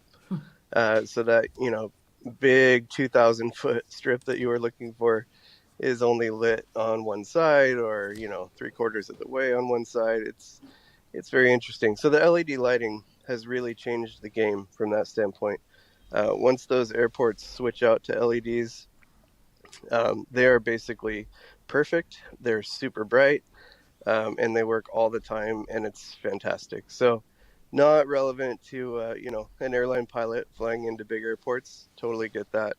But for us GA guys looking for the little strips, especially in small towns like where I live, it's kind of a big deal, and it's pretty nice. That's it. Just wanted to offer that up. Thanks. Thank you, Pacific Northwest Hemp. I can definitely see your viewpoint and how LED lighting could definitely be an improvement. I guess I like LED lighting, except when we're like doing low visibility operations, because it just seems like you just can't get it dim enough. It's just so bright that it's very distracting when you're trying to see the cues that you have to see to.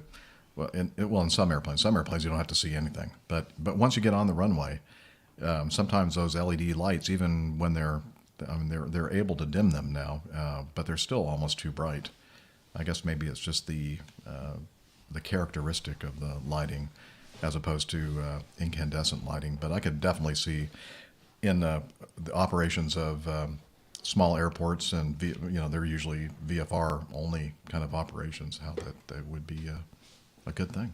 Yeah, I think there are two problems here. First of all is maintenance of any lighting system. So if you're finding that any part of the lighting system is working because people aren't replacing bulbs or fixing wiring problems, the same is going to happen with LED lighting when it gets old enough. The fact is it's working brilliantly now, probably because it's just about brand new.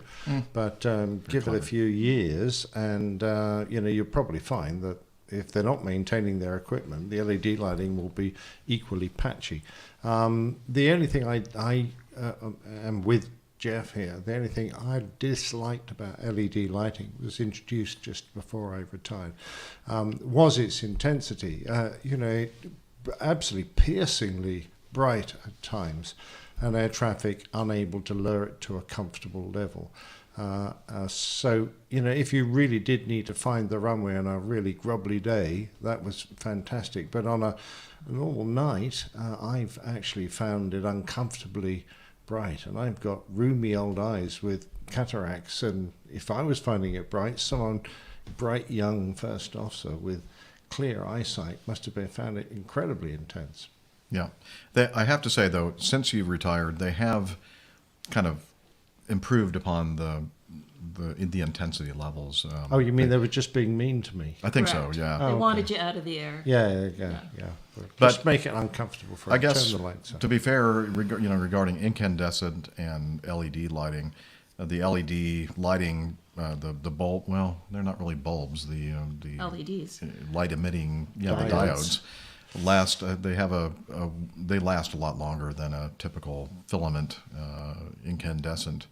So, chances are, I mean, they do burn out. You're right. They will have to be replaced at some point, but might be, and I think they're a lot less expensive also. Than and in power consumption, much better for the planet. A lot better. Yeah. And you can make them neat colors. Oh yeah, yeah, you can make them flash and do all sorts of rainbow wacky colors. Things. Yeah. Ooh, we like those. Don't give them any ideas. No. All right, Rob writes in, more pilots helping pilots. Good day, crew. This is Rob Legal in Providence, Rhode Island. Hope all's grand. I overheard some chatter about this on base the other day and searched for confirmation on it to no avail. I discovered this tonight, confirming it, and wanted to share. Help from high places. And this is from Beale Air Force.mil, so a Beale Air Force Base military website. U-2 pilots assist civilian aircraft in distress call. Beale Air Force Base, California, that's up in Northern California near Sacramento. A U-2 Dragon Lady pilot assisted a civilian pilot in distress on the 8th of February, 2022, near Lake Berryessa, which is not far at all from where I used to live when I was in the Air Force, based at Travis. Beautiful lake. At approximately 9 a.m., a civilian aircraft suffered engine failure over Lake Berryessa. The civilian pilot received radio assistance from Major Heatherman, 99th Reconnaissance Squadron U-2 pilot. Heatherman was flying a training mission when, didn't they say she? No, the Dragon Lady. The name of the You're plane is the Dragon confused, Lady. Oh, thank you. I'll have another beer, thank you. Yeah. Please, thank you, sir. May I Shimmy have dampers another? are up next. By the way, TR1 was the TR1 designation I was trying to remember, the Air Force version of the U-2. Okay. Yes, the name of the U-2, Dragon Lady, was not a lady pilot. No. So, honestly, when I read that, I'm thinking, well, why are you making a big point about it being a male or female pilot? But now I get it. Sorry. Anyway, Heatherman was flying a training mission when he picked up a distress call from a civilian aircraft that was experiencing engine trouble over Lake Berryessa and was looking for a place to land. Here's a quote from Heatherman. I was climbing to altitude on a high sortie. At about 20 minutes after takeoff, I heard a mayday call from a civilian aircraft that was experiencing engine trouble over Lake Berryessa and was looking for a spot to land. I relayed this call to a supervisor of flying at Beale Air Force Base and to Oakland Air Traffic Control to see if they knew about it. After a few minutes, Heatherman received confirmation that Travis Air Force Base Air Traffic Control was coordinating. Due to the altitude of the civilian aircraft, in other words, being low, Travis Air Force Base was not able to hear or see them on radar. As a U-2 pilot, I was flying twice as high than most airliners, so I had a very good line of sight with my radios. Heatherman was asked to relay radio messages to the civilian aircraft. About 30 minutes after the mayday call, the California Highway Patrol reported that they had found the civilian aircraft had safely landed in a field near the lake. Thankfully, the aircraft landed safely in a field with no injuries, said Major Heatherman. And then he proceeded to his... Oh, I'm sorry, that was by Major Dudarar. Major D. Let me say that quote again from Major D. Thankfully, the aircraft landed safely in a field with no injuries, and Major Heatherman then proceeded on his mission. I guess, he was the supervisor of flying. It's not abnormal for pilots to offer assistance to distressed aircraft to different degrees based on the situation. There's a common bond among all pilots, whether military or civilian. We all will lend a hand if we can help in a difficult situation. Cool. Wow, I really butchered that one up, didn't I? Yeah, good job, Jeff. Thank you. Good job, Virgin. Yeah.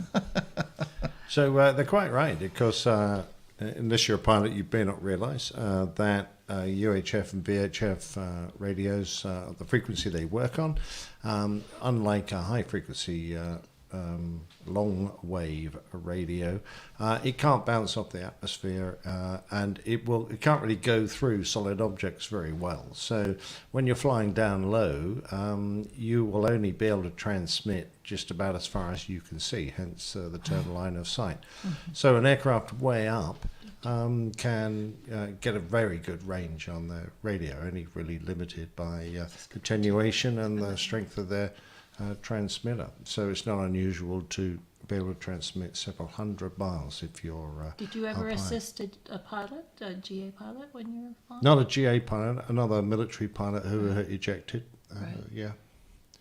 So that was a classic case, actually. We had a guy eject over the ocean, but not too far from the base, but we had two Phantoms orbiting the crash site at the low aircraft. It was down there observing the survivors, couldn't speak directly to air traffic at our base. So I was providing a high cap, effectively doing what the U2 pilot was, relaying instructions and information from the low cap aircraft to air traffic control and coordinating the arrival of the rescue helicopters. Cool. Got a couple of good comments in the chat room. Tim Van Ram. When I was camping last week, the group next to us had 2 U.S. Air Force pilots from Beale Air Force Base. Cool. Yeah. And then Lane, of course. Lane, of course, he says something very serious here. Kudos to the GA pilot. He is outstanding in his field.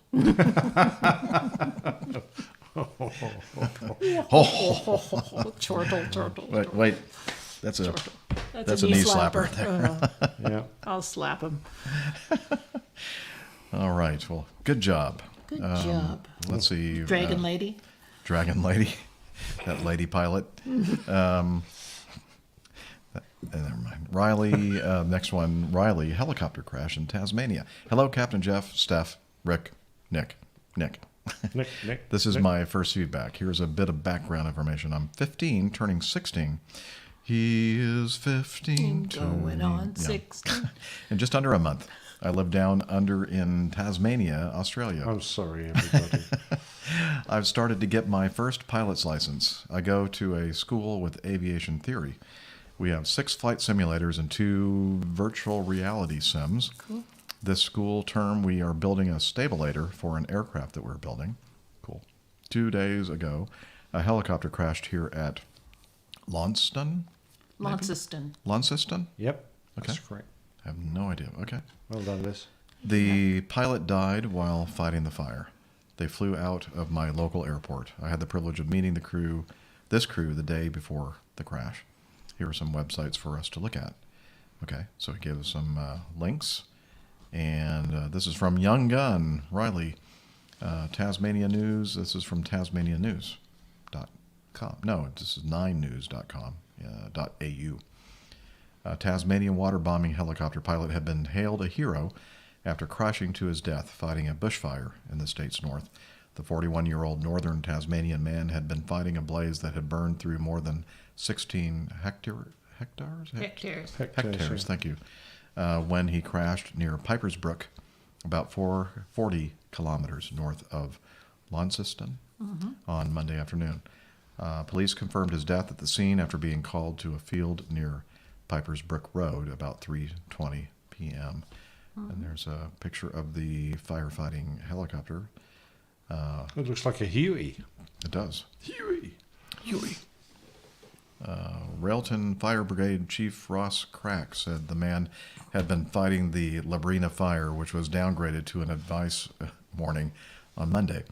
Railton Fire Brigade would like to offer our condolences to the family, friends, firefighters, and support crew of this hero. He said, who did? I'm so sorry. I'm so sorry. That was Fire Brigade Chief Ross Crack. I do apologize. And I haven't been drinking. Oh, God. It's a jet lag. Yeah, I put it down as dementia myself. But that might be part of it as well. Yeah, well, it is. Dementia for sure. Let's see. Whilst Tasmania Fire Service, together with all firefighters, take the utmost caution when conducting firefighting activities, sometimes God takes heroes from us for unknown reasons to me. Initial investigations suggest that the pilot was in the area undertaking duties related to bushfires in the Labrina area when it crashed in a paddock. Let's see. That's the story, I think. That's That's pretty about much, it. Yeah, I think not that's really about much to add there. It's just sad. Yeah. He was out there fighting a fire, and Well, Nick's just had his firefighting plane tail. Yeah. That's right. One of the points we were making was, it's actually one of the most dangerous aspects of aviation you can get involved with, and this just reinforces that. Yeah. Al's got some, and I'm being very serious here, he's got some sad news in the chat room here. Sadly, the Ukrainian Minister of Foreign Affairs has confirmed the AN-225 has been destroyed. The only fully functional flying AN-225, I guess the other one was like still under construction, right? It was not completed, but so basically the world's one and only supersized Mira, I think is the name of the thing, the 225 Antonov. So I have to stop to read your thing. I'm sorry. I'm trying to be It's subtle. just easier to just say it. I'll stop that. I thought I was being so clever. Well, it was very clever, except that I have to stop. I can't keep talking while you're Chef can't reading. multitask, so he can't talk and read at the same time. I'm usually, but when it's rolling like that, it just takes more brain power. I'll just say it. Okay. I got the message. Anyway, yeah, that's sad that the 225 was destroyed in Ukraine. A lot of bad things happening over there. Let's see. This is from Grinner. Yeah. Hi, APGers. It's Grinner here from Yorkshire in the UK. Would you like to read this one? Yeah, that's Sure, a good one for happy Nick. to. Okay. Yorkshire in the UK. I haven't had a chance to send in any feedback for quite a while. And I'm currently playing catch-up with the APG episodes, not having had the chance to join in with the live chat room during the last few weeks. Well, I don't know why we're bothering to read this. But Oh, yeah. no Okay, let's move on to the next one. In APG whatsoever. Having had my youngest daughter's 13th birthday celebrations, preventing me from joining Captain Nick and the UK team down at the Fast Museum. He's just full of excuses. I know. Yeah. What a lame excuse. Absolutely. Daughter's 13th birthday. At Farnborough for the APG 500. My work schedule and other events have just got in the way. I'm almost caught up, and I've just started listening to APG 508 whilst I was walking the dog today. I would like to say how pleased I was to see Nick and his short crew log on Patreon, and that he's recovering well. That's very kind of you indeed. I take back everything I just said.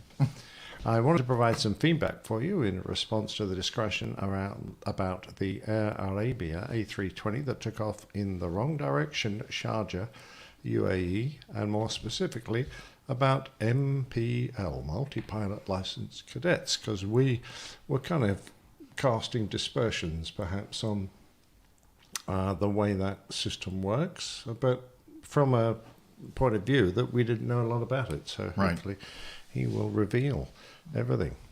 First, and before I mention MPL cadets, I'd like to highlight what I think is a potential distraction to the report and a technical inaccuracy around the FMA's flight mode enunciators during the takeoff of the A320. This was probably me, and I did say at the time, I'm starting to lose my clear recollection of what occurs in the aircraft, so I'm going to spend less time talking about technical aspects. It's been about a week since I've been in the cockpit, and I can't tell you exactly what the PFD... There you go. From left to right on the PFD, you have 5 columns. Auto thrust mode, vertical mode, lateral mode, auto land status, flight director, and auto thrust status. During the takeoff roll, you always have either man flex, if it's a flex takeoff and you've entered an appropriate temperature, or man toga in the first column, which is when you go full power, and SRS in the vertical mode column, because the aircraft, this is me speaking now, flight director will give you a pitch attitude of takeoff to follow. So, you can start using that flight director as soon as you're airborne. The lateral column will indicate runway only if you're departing on a runway with an ILS, that is, irradiating. Well, I only ever worked from really major international airports. I don't think I ever took off from a runway that didn't have a working ILS, but there you go. If it's a non-ILS runway or the ILS is off, that lateral FMA will just be blank. Just like my brain. as in the incident flight. This is a normal indication and not to be a warning to the crew that something is amiss, as the report seems to imply. Oh, he's blaming the report. That's good. It wasn't me, perhaps. That's the dog making a comment on our thing. He's upset with the report. Exactly right. Do you want me to go stop that? No. Okay, that's good. Ambulance. Once airborne, the lateral mode smoothly transitions into nav mode. It does indeed. And if the route is in the FMGS, the LNAV computer, or runway track, if there's no line to follow. So I don't think I've ever got airborne without a route in there. But yes, it does just go to a track, not a magnetic heading, a track on the runway heading after takeoff. On to MPL cadets, and I felt I had to give you some feedback because the employment of such low-hour pilots is really a struggle for many, especially for yourselves in the States, well, for you guys in the States. Cowboys! Yeah, the cowboys over there, in comparison to the rules that the FAA imposes on flight hours. I can understand the concerns you have, and I must admit, when I first heard about the concept of MPL and having pilots arriving and flying big bits of metal around with so few hours, I too was one of those who was not a great supporter. After all, you cannot beat experience to get you out of a pickle. But I feel you need to have a balanced and knowledgeable view, and hope that I can provide you with that. The company I work for in the UK is one of the world's largest operators of the A320 family of aircraft, and I'm part of their training machine, where I operate as a line training captain, check airman to you all in the States. So I do get an awful lot of flying with these cadets as they come through the system. In order to make a sensible comparison, we need to look at how commercial pilot training is organized, whether it's modular or integrated. The first path is to undergo training on a single-engine aircraft and take you to private pilot qualification. Then the progression moves on to multi-engine and finally the instrument qualification. Of course, tied in with all of this is the theoretical learning and the exams. Up to this point, the complete emphasis is on operating the pilot as a single pilot. Operating the pilot as a single... Have I read that right? Yeah, okay.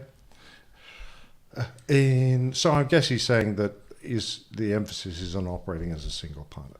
In the UK and Europe, and only at this stage, does operating as a multi-crew enter the training with such courses as the multi-crew cooperation course and the jet orientation courses. So you end up with more flying hours, but minimal time and experience operating as a multi-crew.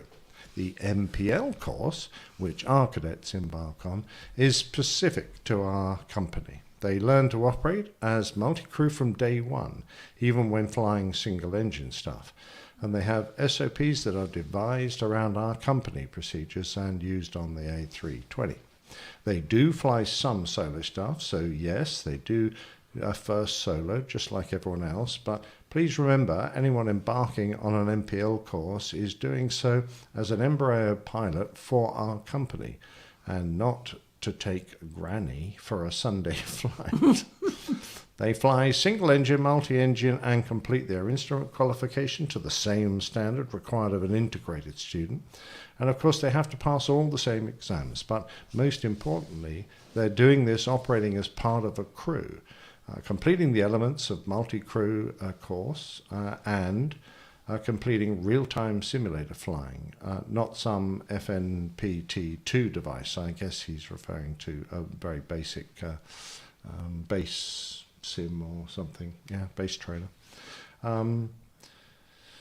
But in the case of our cadets, 150 hours in the same A320 simulators that we train on, which are state-of-the-art simulators. This is before they complete the type rating. So by the time they've completed their type rating and sit with me on day one of their line training, they're completely familiar with their environment, the standard operating procedures, and operating as part of a multi-crew. So I guess the question you're all wanting to answer is, are they any good? And the simple answer is yes, they are. Comparing them with their integrated ATPL course colleagues, there's very little in it. What does stand out, though, is how well they fit into the multi-crew operation. But of course, that is what they've been trained to do throughout their course. Aircraft handling wise, there's really very little difference. Of course, when training these individuals, you do have to consider the environment, their skill level and workload, and most importantly, your own workload and ability to monitor the trainee, especially during the early sectors flown on the line, and you introduce the training events when it is appropriate. Our company practices one-engine taxi departures, but there is a time and a place.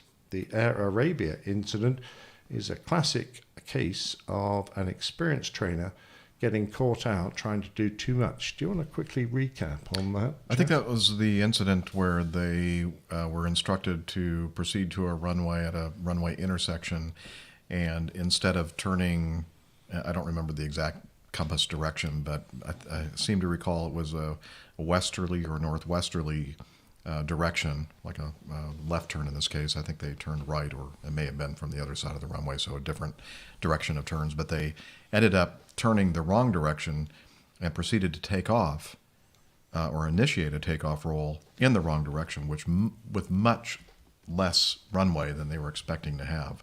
I mean, it was a little over 3,000 feet, I think. And instead of aborting the takeoff, the training captain continued the takeoff, and they just barely cleared the end of the runway. Yeah, that's right. Instead of stopping, he went toga and just persisted, but they ended up getting airborne in the wrong direction. That's right.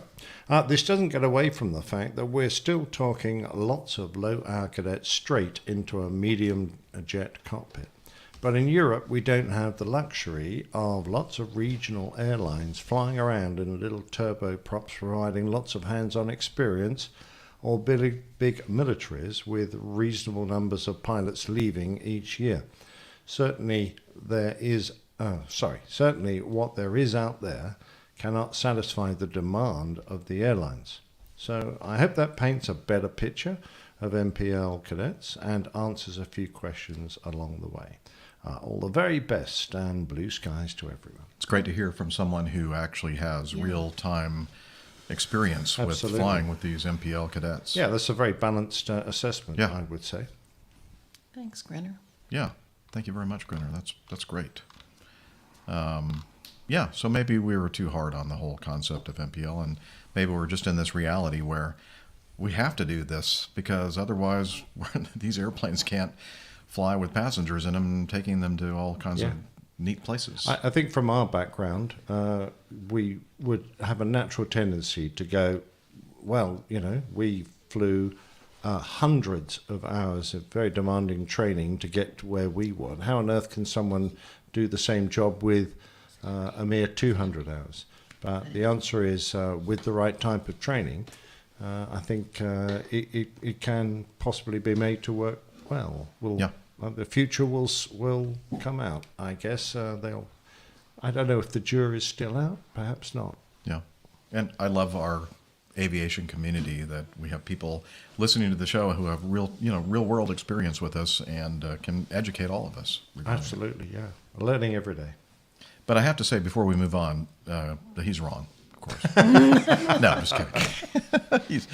You need to put your hat on, your cowboy hat on. Is that massive grain of salt over there you're taking? Yeah, the big grain of salt. Yeah. Okay. This is great. A fun one. Love Thank you. First of all, we had Tasmania checked in with Riley. Now we have someone from somewhere else is checking in. Yes. This is from Singapore, Rich. I wonder where he's from. A place called Rich, by the sound of it. Australia, but he's been flying the APG flag. Speaking of that, coincidentally, you were showing a little video of the APG flag on your phone earlier today. So actually, Singapore Rich doesn't really have the real APG flag. There's the APG flag. There. Look at that. Flaps around if I press it. Or perhaps it doesn't. Maybe it doesn't. Of course, it doesn't want to do it when we want it to. Anyway, yes, we proudly raised the APG flag at Oshkosh 2019 on the Holiday Rambler 43 foot long Class A diesel pusher. It was a great way to find home after a few beers. Yeah, no kidding. Just stagger around until you see the blue APG flag. Yes. So here we go. Hi, Jeff. Just a little spill and update for you all of my hoodie I received as a present for Christmas. Also, please pass on my best wishes to Captain Nick. Thanks. Okay. Oh, very kind. Singapore Rich wants me to pass on his best Will wishes. you thank Singapore Rich for me? Yes, I will. That's very kind. Thank you, take long. Singapore Rich. Okay, here we go. Hello, APG family. Just sharing a few photos of my recent layover in Guangzhou and Beijing, China, showboating my APG hoodie in every winter destination. Glad to be wearing it too on this chilly 2 Celsius day. And so he sent several pictures here, and it does look good on him, actually. Yeah. Let's see. So this must be those the Chinese landscape. Yep, snow covered. Yeah. And then here's a picture of him in warmer climes, it appears. Next trip was down to Perth. Oh yeah, with a hot temperature of 41 degrees Celsius. Whoa, lovely. So here's my APG t-shirt I use for the summer in a beautiful green, a dark green color. The hoodie is in a bright blue. And looks very, very smart. It's Perth Airport. Yep, Perth Airport. And then here's the inside of a jet with the shirt, blue, royal blue APG. Oh, that's the hoodie. Yeah, draped over the back of the seat, and you can see both the front and back. What a great looking piece of merch there, huh? You know what? What if somebody wanted to have one of those, for themselves? Is there any way? They would check on our airlinepilotguy.com. Would they? Yeah. Our website that might have a page that they could go to for merchandise? There's a page there. Like airlinepilotguy.com/merch, I think, maybe? Or maybe it's store. You didn't finish off reading. Oh, I didn't. Well, I'm okay. Okay. Just spreading the word in the APG community. The syndrome is real, folks. Cheers, Singapore Rich. We got him. Thanks, Rich. Yep, that's another one down. Sucker. Well, Rich and I have actually exchanged a few messages because he lives in a hot climate, obviously, but he loves snow. Oh. And so I've sent him some pictures of the snowfall that I've had over the winter and stuff. But I think he has family in the Czech Republic or somewhere that's quite snowy, so he misses it. So. Okay, I'm looking at our site, and let's see, APG store. So it's airlinepilotguy.com/store, and there there are several different items we have for sale if you want to spread the word, and if you have the syndrome, or if you know somebody who does. Yeah. We don't really do much with this, and we basically put it out there for people that just have the syndrome or want to kind of wave, or as he said, wave the flag, I think. Flying the flag. Flying the flag. What happens if you click on those? Okay, here, I think it takes us to Redbubble, and let's see, we have all kinds of... Nick did a lot of work here putting our logo on a bunch of different... oh, look, become a member. Get 20% off your first order. Wow, look at that. All right, check that out. You can get clogs and bags, tote bags, other types of T-shirts. Bikini thong underwear. Oh, David Lee was saying that those nice green T-shirts aren't in the store anymore. Oh, they aren't? Which is kind of disappointing. You can get phone covers there. Oh, wait a minute. Now, really? Okay, let me go back to... I believe everything that I'm sure he's right. Says. So here, I'm going to click this one here. Teespring. Nope. Is that Teespring? Honestly, I should probably pay more attention to this than I do. Let's do this one. Yeah, it's the T-shirt, APG at teespring.com. It's loading. Maybe this is what he's talking about. Nothing is happening. Teespring's website has crashed. Yeah. I guess we're going to have to kind of see if what's going on with that. Maybe... Laura's saying they sometimes run out of stock, but they do restock a little later. So. Yeah. David said he checked a couple of weeks ago and there was no green. So. Oh. Okay, well, we'll get on that. Hey, if you ever find something like that, let us know, because as I said, we're not really closely monitoring this whole thing, and we don't do this to make any money. I try to set the profit margin to the lowest level that they'll let me, so that we can offer these for you out there who want to wear some of the APG stuff. Anyway, we'll get someone on that. We'll get staff. No, all right, they're on it.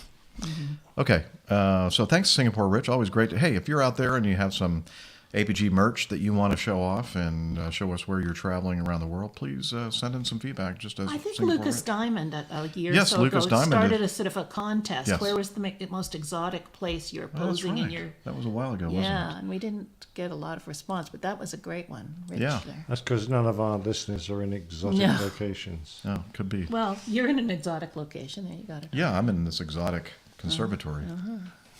All right.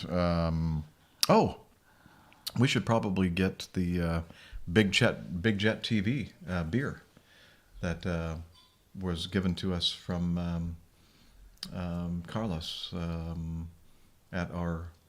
Anyway, never mind. Just thought of it. Let's see. Becky sent us some feedback. Thought of you guys. This is from MarketWatch.com.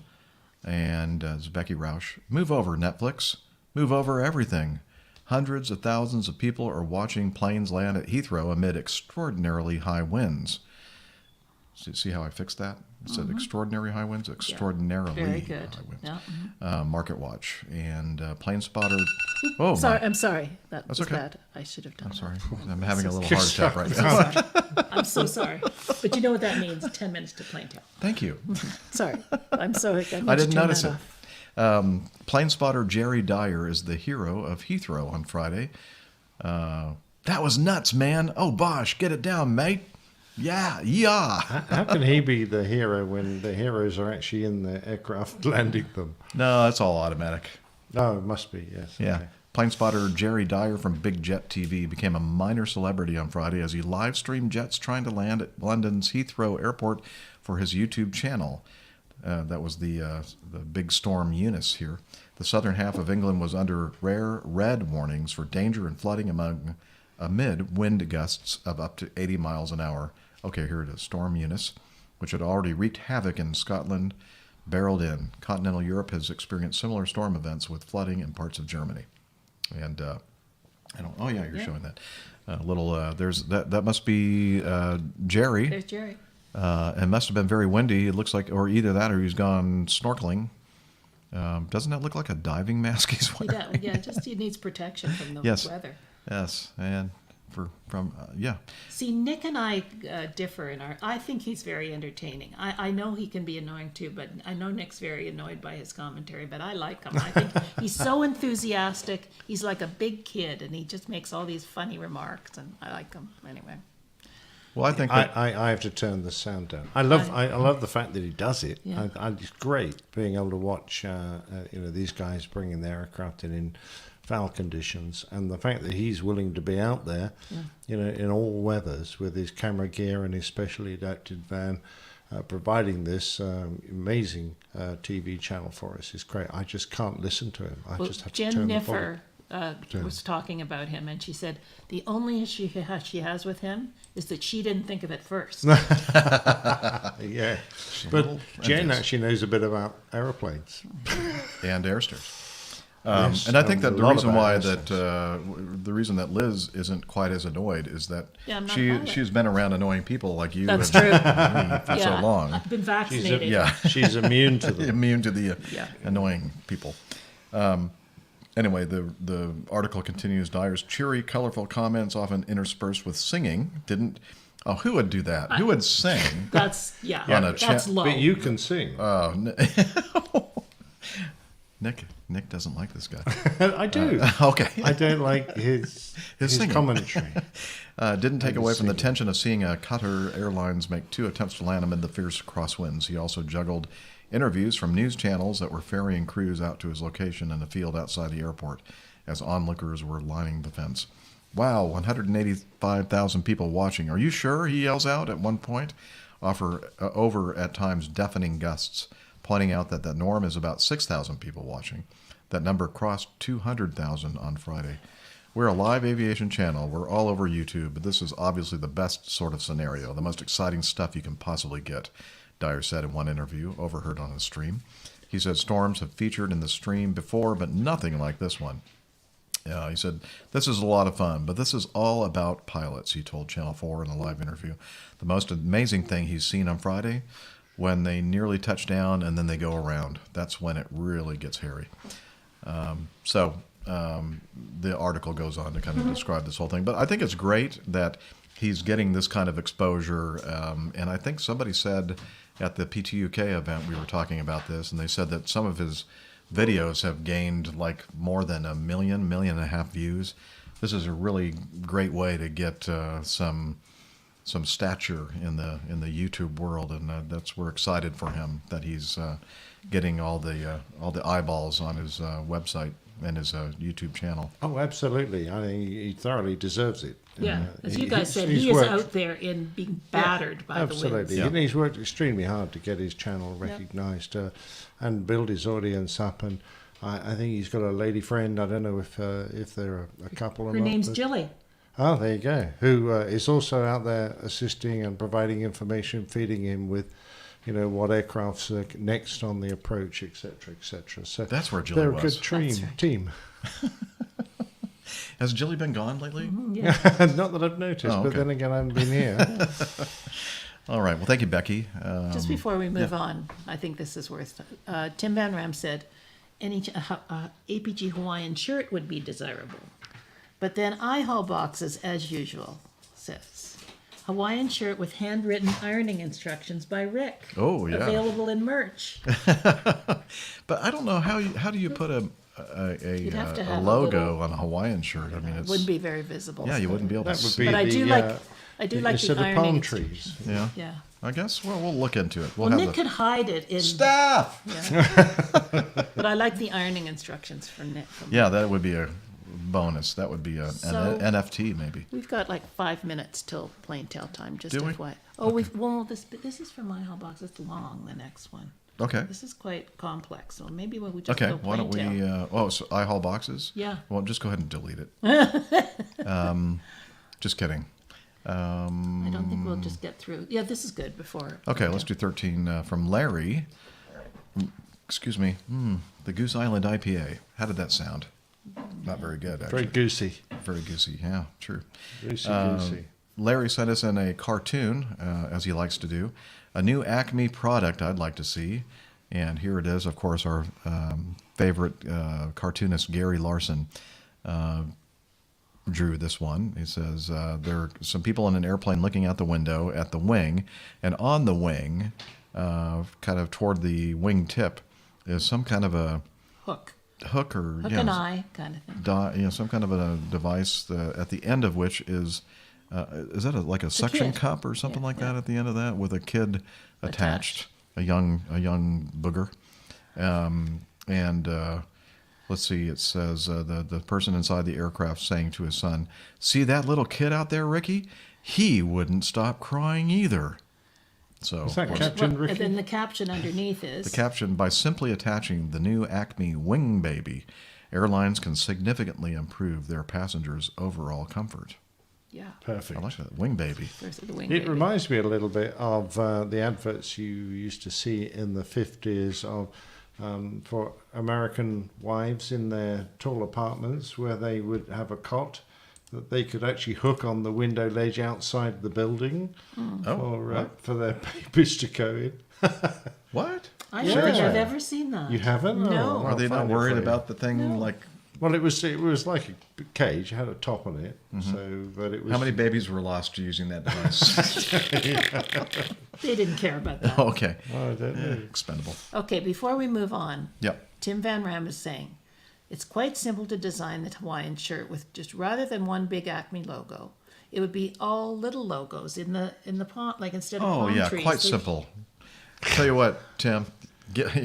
Get on it, and isn't he out there near Jim Mercado? They could work. Well, that's on it true. together. Yeah, they are in the Bay Area of California. Maybe you and Jim can come up with something. Yeah, that sounds like one of those things where you have to get an all-over print, and they're not cheap, but they'd be worth it. Though. But I'm confident that Tim can do it. Yeah. Okay. Thank you, Tim. In advance. It's that time. Is it? Okay. Yeah. It's time now for this week's installment of the best part of the show, of course, which is the old pilot's plain tale. And do you want to say anything to set this up? Yeah.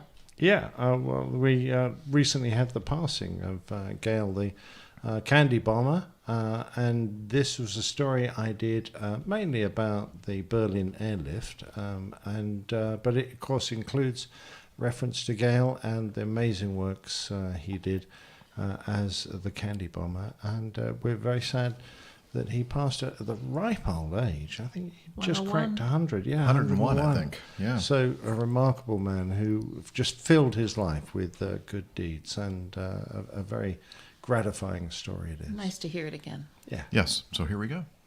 This week's Plain Tale. Here we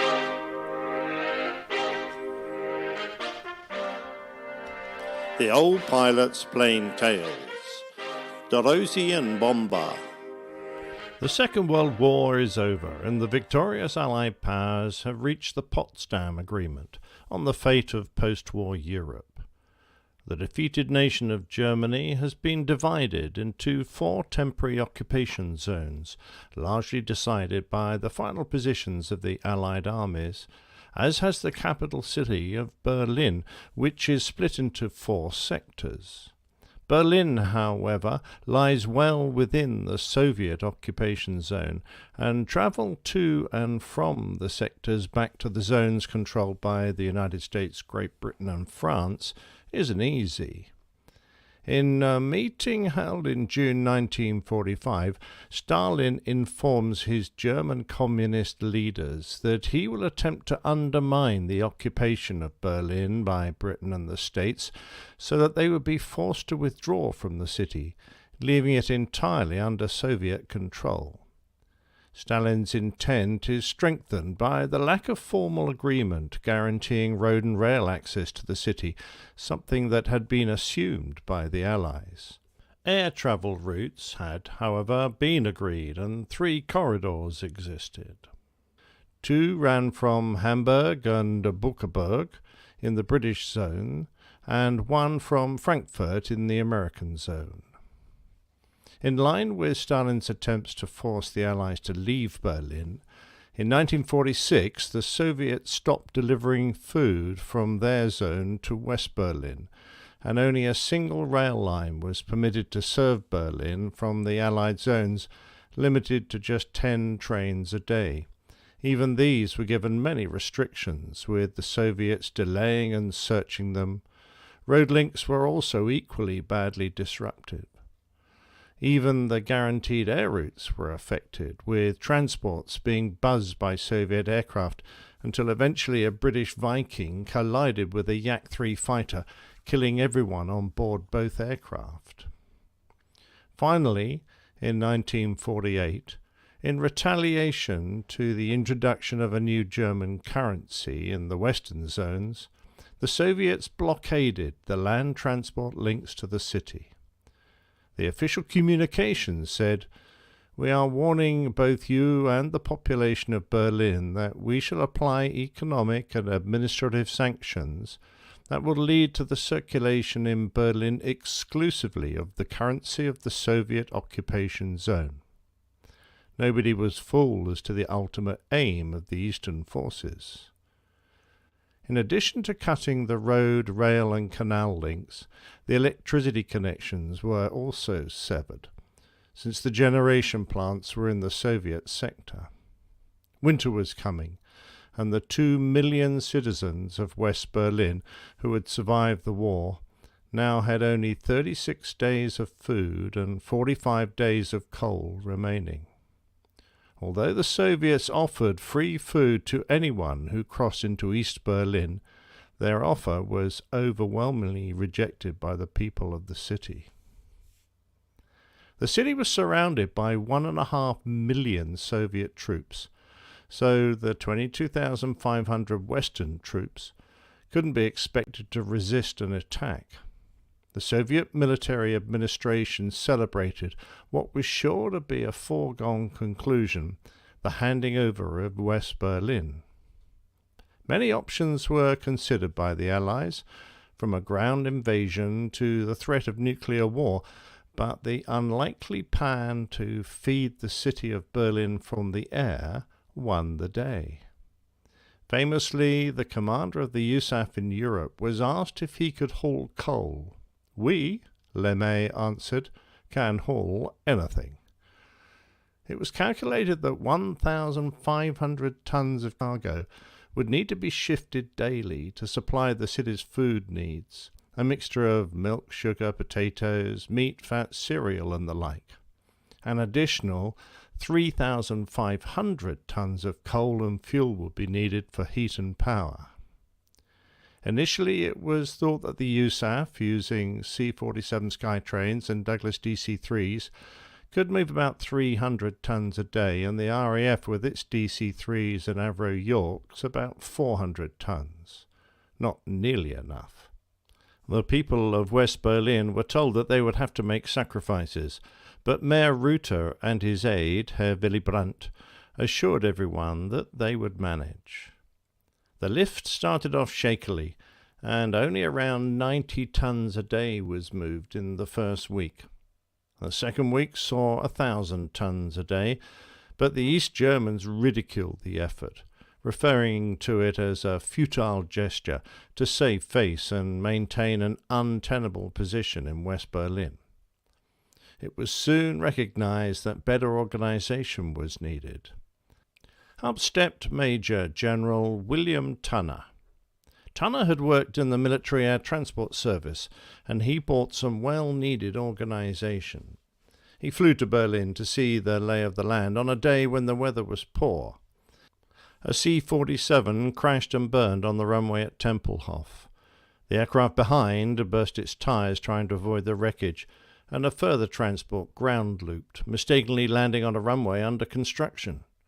Aircraft were stacked high overhead the field, and it was obvious that the tower had lost control of the situation. As a result, Tunner instituted a number of rules.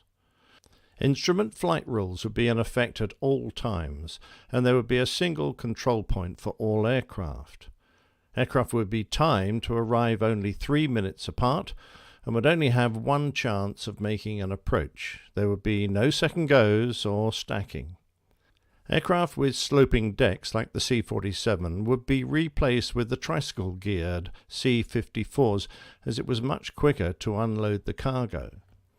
The pilots were banned from leaving their aircraft for any reason.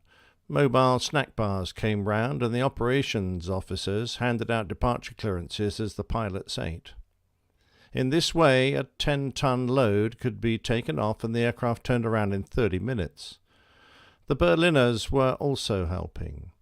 Paid in the form of rations, the local people were willing workers who, at one point, set a record of unloading 10 tons of coal in 5 minutes and 45 seconds. After 2 months of operations, the airlift was providing 1,500 flights a day, delivering more than 4,500 tons of cargo. However, as winter approached, the needs of the city rose, with an additional 6,000 tons of coal needed a day. The British added their larger Handley Page Hastings to the fleets of aircraft, and with Tempelhof and Gatow at full capacity, the RAF began operating Sunderland flying boats into Lake Tegel.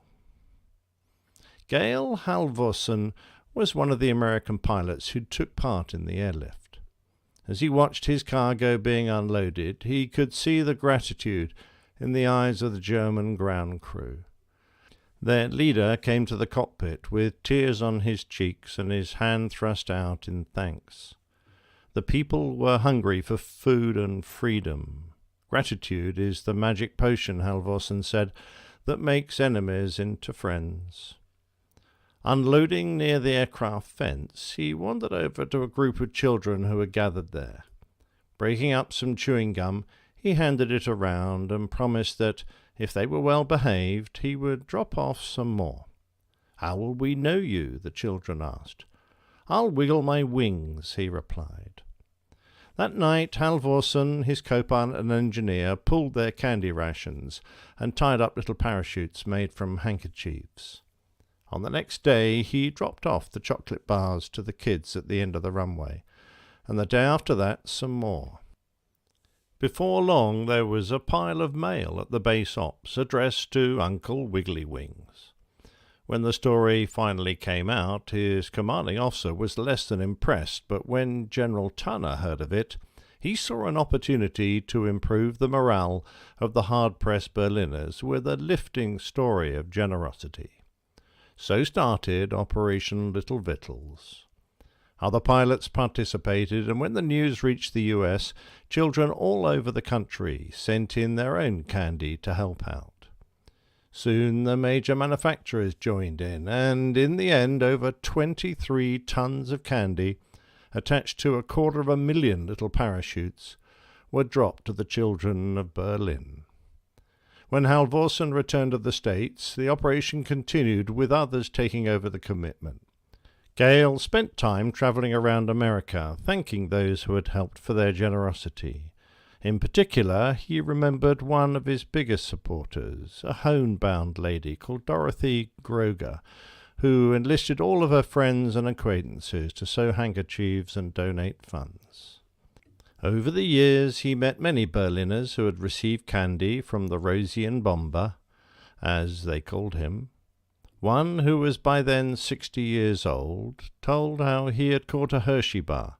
It took him a week to eat it, and he hid it day and night. But the chocolate wasn't the most important thing, he said. The most important thing was that someone in America knew I was in trouble, and someone cared. That meant hope. One could live on thin rations, but not without hope of freedom. Gale went on to have a successful career in the aviation industry and continued to carry out good works throughout his life. He received many humanitarian awards for his efforts, some of which were the Legion of Merit, Chesney Air Force Award, the Distinguished Humanitarian Award from the Institute of German Relations, the Erich Warburg Prize, an induction into the Utah Aviation Hall of Fame, the Grand Cross of the Order of Merit of the Federal Republic of Germany, Germany's highest award, and in 2014 he was awarded the Congressional Gold Medal. The Berlin airlift was a remarkable combination of tenacity, good command, and a fierce determination to help the beleaguered city. It had some troubled periods, such as when a long-lasting fog covered the city for weeks. All too often, aircraft would make the flight but be unable to land. On one day, out of 42 aircraft, only one made it in. The city was down to its last few days of coal when the weather cleared. Over the next month, however, 171,000 tons were delivered. Eventually, in April 1949, the Soviet news agency TASS reported that the blockade of the city was to be lifted. By May, the roads and railways were open, and an enormous crowd celebrated in West Berlin. The flights continued for a few weeks to build up a surplus, but then they were wound down. The airlift had lasted 15 months in total. The USAF, the RAF and the Royal Australian Air Force, with pilots from America, the UK, Australia, Canada, New Zealand and South Africa, delivered a total of 2,326,406 tons of cargo. The distance they flew would almost reach the sun, and at its height a plane landed at Berlin every 30 seconds. However, the operation had its share of tragedy. There were a total of 101 fatalities, with 17 American and 8 British aircraft being lost. The cost was shared between the USA, UK and Germany, and was somewhere between $200 and $500 million at the time. The intangible benefits, though, of easing animosities between Germany and the Allied forces were enormous. Former enemies recognized their common interest, their shared values and mutual respect, which, in some ways, paved the way to the final and successful reunification of Germany.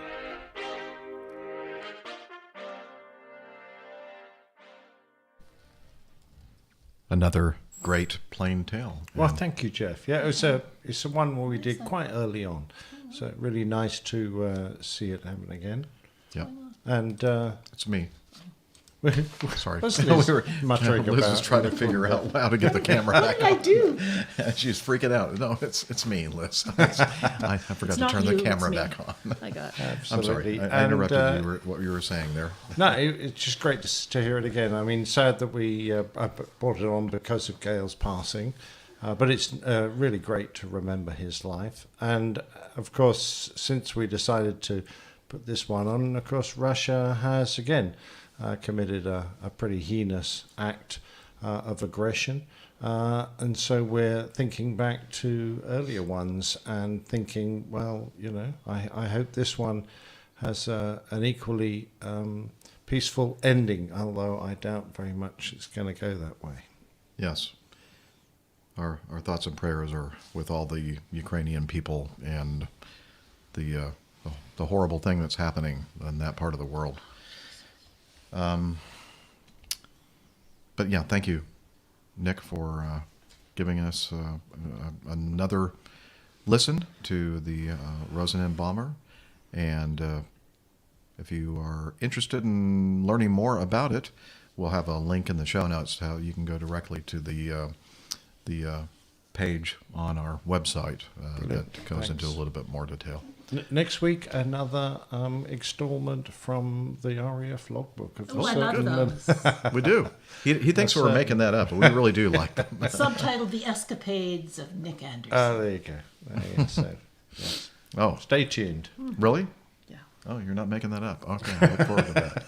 Okay. Number 12. Number 12. And this is from iHall Boxes. iHall Boxes, who is with us in our live audience, and usually is every week. And let's start. Oh, okay. Here we go. Hello, Miss Liz and crew. During the recording of APG 509, whilst discussing Larry's feedback about anti-missile tech on civilian aircraft, I threw in the term hex code spoofing in the chat and identified it as one of the biggest threats to civil aviation. You indicated not to be able to relate to the term or practice and inquired for more detail.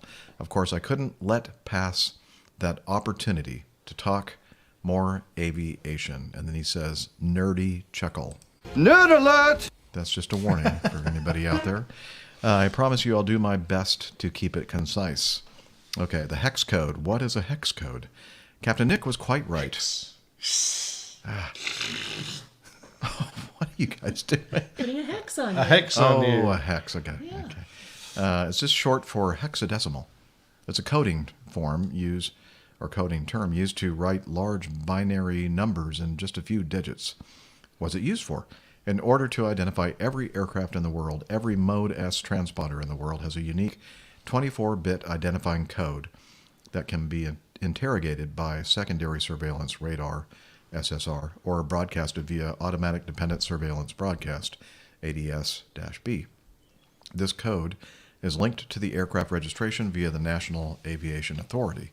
In essence, it's a broadcast of the aircraft's registration. That way, an air traffic center controller doesn't have to pull out its binoculars in order to identify a target. Added benefit, they can be safely locked away in some basement along with their scopes and radio equipment. The FAA provides the FAA provides a means of looking up aircraft registration information and hex codes via their website. And then there's a link that he's given us here. Different organizations have put together their own databases through which you can reverse look up a hex code, for example, with another link. While these 24-bit ID codes are not meant to be constantly changed, they are not hard-coded into the equipment and can be reset in case of, for example, a hardware change to a different airframe. So spoofing. What is spoofing? Spoofing is an act of pretending to be someone or something else in order to gain trust or access to the property of an opponent. You know, like Micah. He's not a real sound engineer, but unlike Steph, she is a real doctor. True. Who does that? 1. The military. Military actors have been known to broadcast fake or invalid transponder codes. It can most frequently be observed on flight tracking websites that publish ADS-B data of aircraft conducting ISR missions. Here's an example of a screenshot, there we go, of an RQ-4 Global Hawk out of NAS Sigonella en route to Ukraine on the 17th of February 2022. And we'll have these in the chapter images and if you're watching the video. Let's see. And here is an older example of a U.S. Air Force RC-135 transponder code AE01 Charlie Echo, which departed Kadena Air Base on a mission over the South China Sea and later returned as a Malaysian aircraft. Wow, that's magic. Hex code Is that 753. Malaysian aircraft that disappeared? Oh, it could be. Oh, no, don't start this. Oh, please. From an OPSEC standpoint, ADS-B can be a challenge when operating in due regard. Transponder off is non-preferable. The value of spoofing practices is, well, debatable. Some say it can be used to mislead poorly equipped analysts. On the contrary, it often sparks and fuels conspiracy theories. Nerds. That's some other people that can do the spoofing because they can. As far back as 2006, examples were made of how private users were able to create multiple virtual targets and broadcast their positions on 978 and 1090 megahertz ADS-B frequencies. ADS-B is, by design, an open system allowing everyone to participate and exchange their data for safety purposes. But this great advantage could also be exploited by malicious actors. Here's a link to a video from a 2012 experiment where flight simulation software was used to output synthetic ADS-B data which could be picked up by a receiver. I don't know if I actually... I think we're just showing the still. But yeah, we're just we'll have a showing the link to still. Yeah, we have a link to the video. Thank you.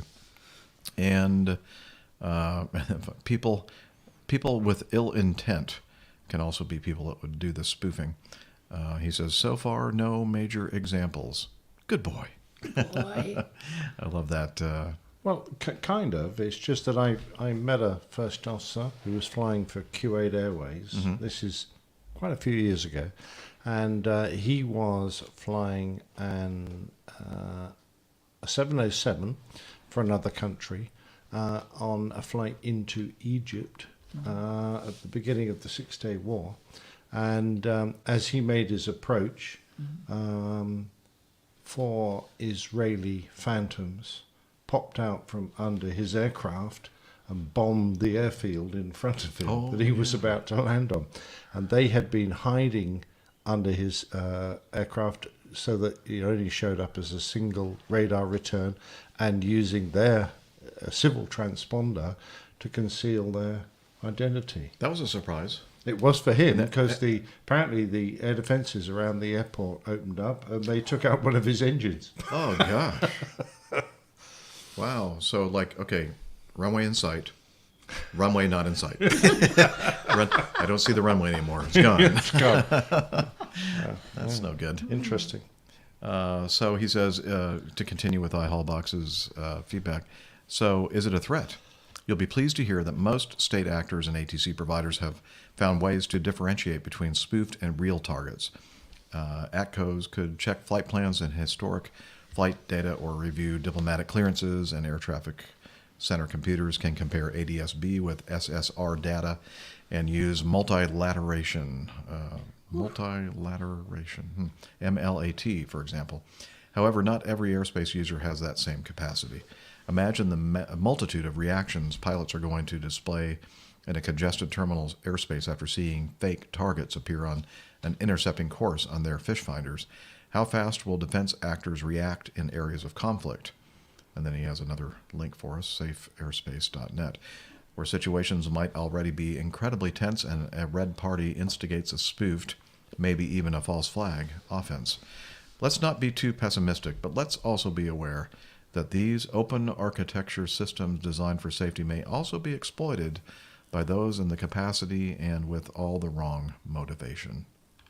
Well, that's great feedback. Fascinating. Yeah, absolutely fascinating. Very dense information, but it's great. Well, he's quite a dense bloke, isn't he? well, you said it, I didn't. I am offended. That wasn't me that said that. Really, just somebody that sounded just like you. Do you have an English accent? No, I don't. Nice job, iHallboxes. Yeah, I like that. It's good. Yeah, thanks. Yes, definitely information dense. Okay, We got a great audio coming up here now. we do. This is from Mark. And he said, "Hi, Liz." Yeah. And APG crew. Right, exactly the way Please it should find attached some audio feedback, sorry about the quality, and a few photos from GA flying in Iceland. A couple more emails of photos follow. Best wishes, Mark Anderson, Swansea, UK. And let's play the audio feedback. Here we go. Hello, Captain Jeff and the APG crew. It's Mark Anderson here, consultant cardiologist at the Acme Aviation Authority, and not Captain Nick's brother. On the subject of Captain Nick, I'm just listening to APG 509, and I'm delighted to hear him well enough to be back on the show, restoring the Airbus-Boeing equilibrium to its natural state. I'm glad Captain Nick has escaped from the clutches of atrial fibrillation unscathed. I'm very impressed that he managed to stay conscious and upright with a pulse rate of 220. It says something for his ex-fighter pilot constitution, I think. I'd also like to say a big thanks to Captain Nick for the amazing Farnborough get-together for APG 500. It's a huge achievement for all of you to get to 500 episodes, but it was really a very special evening in Farnborough, and I really enjoyed it. I've been meaning for a while to send you some feedback and a question on the subject of very short commercial flights, but I think that might have to wait for another occasion. I was really sorry to hear on APG 509 about the crash of an Icelandic sightseeing 172, Cessna 172. I have some experience flying 172s in Iceland, and I thought I'd just share with you briefly a little bit about the flying environment there. Back 5 years ago, my Scottish flying mate Eric and I went to Reykjavik for 4 or 5 days and hired a Cessna 172. Our original plan was to fly right around the island of Iceland, but not surprisingly, the flying school in Reykjavik got slightly cold feet at letting 2 completely unknown pilots from England take one of their 172s away, and I think they wondered if they'd ever get it back. So they restricted us to doing day flights from Reykjavik, but we still had a fantastic time flying out to the exciting commercial airports in Iceland, many of which have challenging approaches, and also flying to some of the fantastic strips up in the mountains where you just land on a gravel strip and, you know, make your own decisions about takeoff distance and getting out again. It's an incredible general aviation environment to fly in. When we were there, it was very busy with training. The flying school we were at were busy training pilots for Iceland Air. This was obviously back before COVID. And they were slightly bemused by these 2 weird British pilots who'd come to do adventure flying in Iceland. If you've never been to Iceland, it's a fantastic country with glaciers and amazing geology and waterfalls. And although it's brilliant walking there, to see these sights from the air is really a fantastic opportunity. And if there are any GA pilots listening, if you ever get the chance, do go to Iceland and go flying there, because it is a fantastic place. It's very friendly. There's almost no controlled airspace once you get outside Reykjavik and the international airport. There's a common traffic advisory frequency where Icelandic is spoken, but if you're talking in English on the radio, other pilots usually kindly switch over and tell you what they're doing in English. There are amazing runways on mountaintops and volcano rims and things that look like they've come out of a James Bond film. So do go and give it a try. And I'm so sad to hear about the people who lost their life flying in Iceland, but hopefully they will get to the bottom of the cause of the accident. The lake where the aircraft crashed is in relatively low terrain in southern Iceland. But of course, with sightseeing flights, there's always the temptation to fly low. There's always the risk of cameras being tangled up in the controls. And of course, you've got a single pilot with that inherent risk of incapacitation. Anyway, thanks again for a great show. I'm delighted to hear Captain Nick's back, and hopefully I'll manage to join you in the chat room on episode 210. All the best, everyone. Take care. Bye-bye.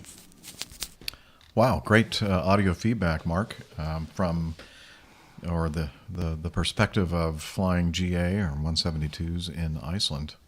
Yeah, that sounds absolutely brilliant, doesn't it? I mean, I've flown over Iceland on my way to places like LA and San Francisco, and it's a fascinating place, looking down from 35,000 feet, but it must be brilliant if you're down there at 1,000 feet scooting around. I know it's a photographer's paradise, so I'd love to have the opportunity of getting out there.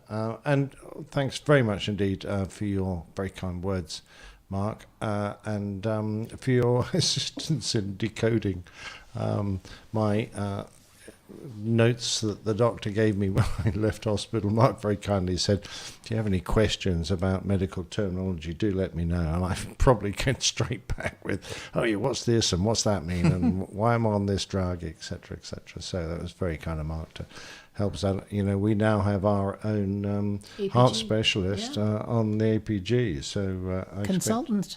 Cardiologist. I expect you'll be inundated with messages from everyone. So and if you have any issues with your kidneys, we also know of a really good kidney doctor there, Mazouz. Oh, yeah, of course. Is he still with us on the live audience? audience? I don't know. Yeah, maybe so. But they're going to have at their practice a sign like the official whatever of APG, and that'll attract patients. That'll turn people away. Yes, like sure. left and get right. a huge practice. Yeah. Actually, if only we had a psychiatrist, that would be the ideal. We really need one of those. Bad.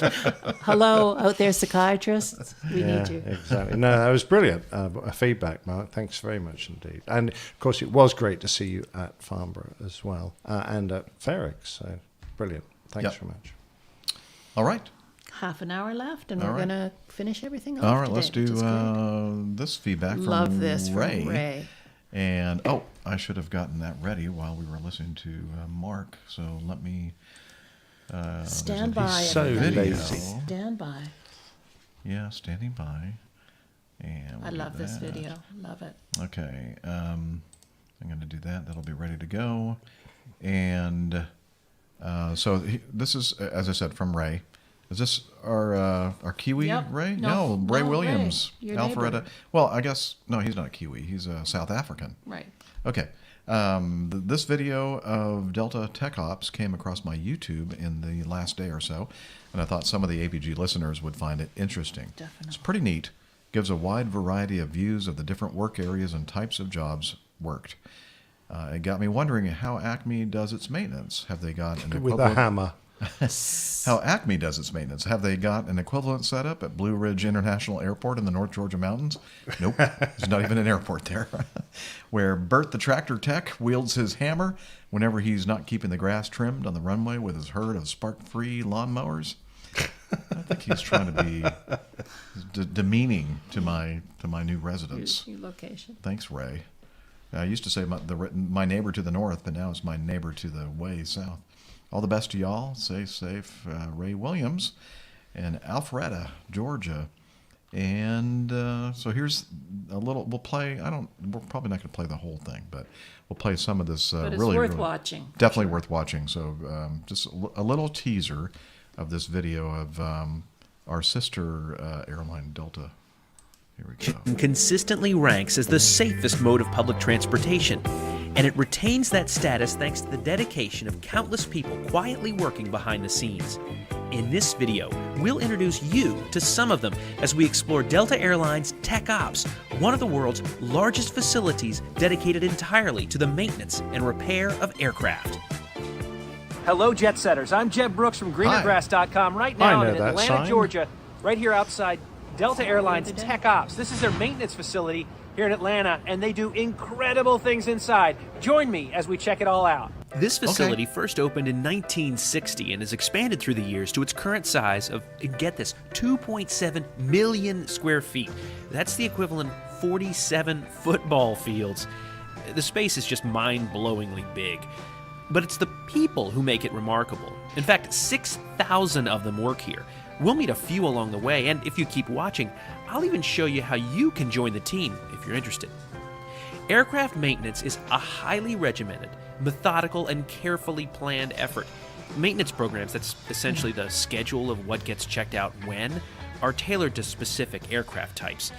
But let's get into it. Let's start here, in this hangar. But first, what we'll highlight in this video is routine maintenance. Let me know in the comments below if you'd be interested in seeing a separate video about line maintenance.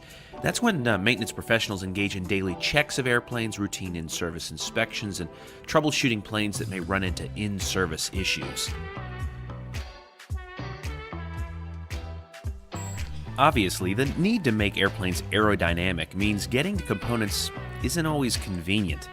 For example, this 767's jack screw, now that's the part that raises... Oh, if you want to hear more about the 767 jack screw, you're going to have to check out the show notes and watch it yourself. There's a come on. Or just ask Jack.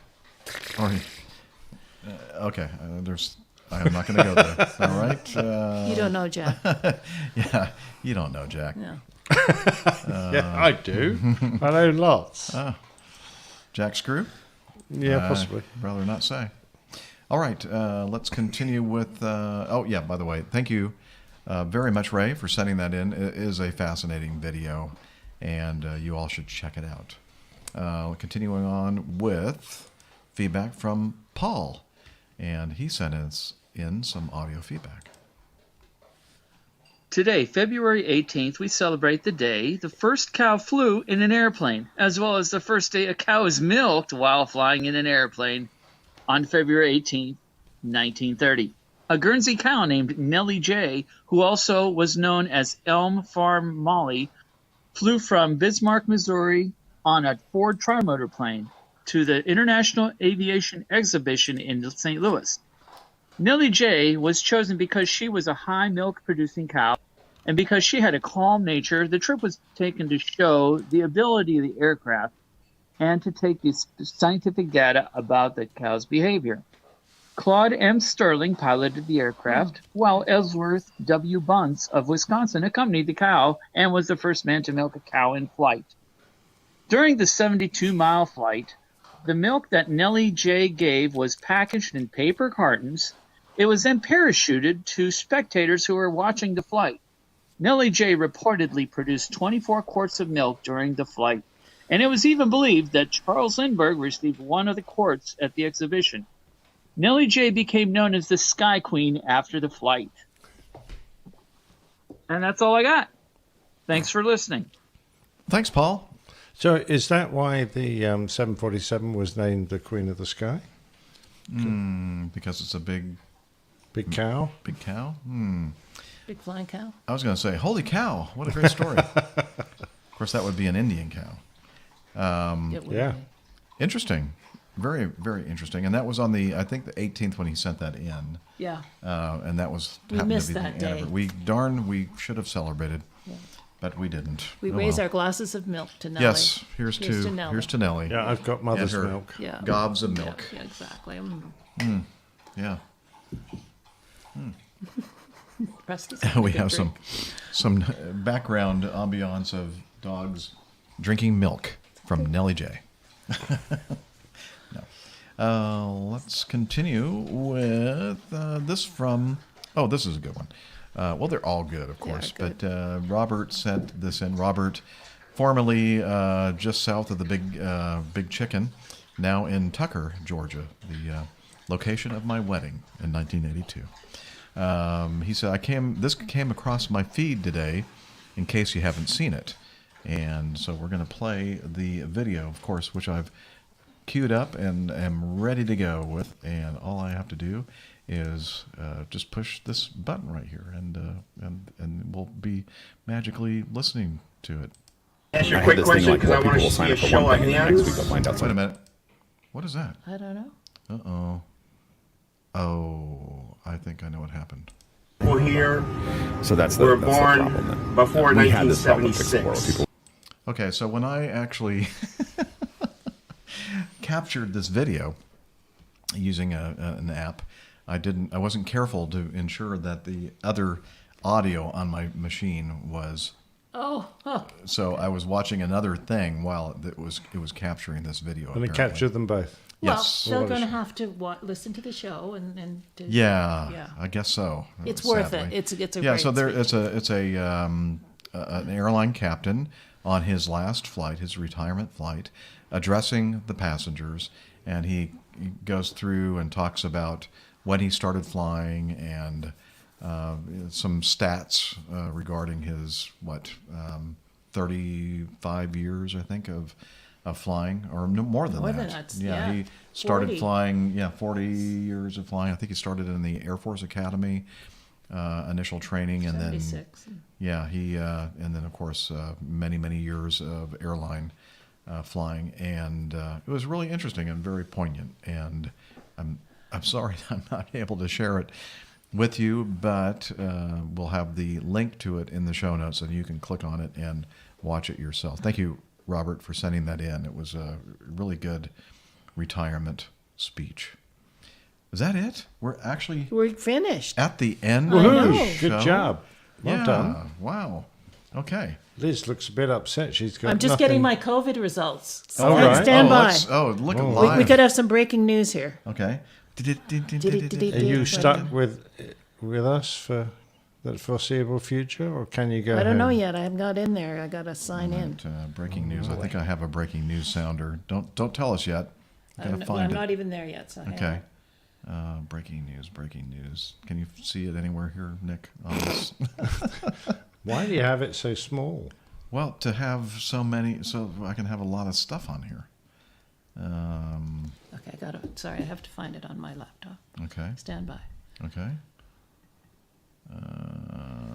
I know what to do. I can do this. I can do a search, maybe. Why isn't it in alphabetical order? B for break. Well, because I don't know. They just don't do things in alphabetical order. Where's the Okay. test results? Where's the search for cart? And I'm going to say breaking.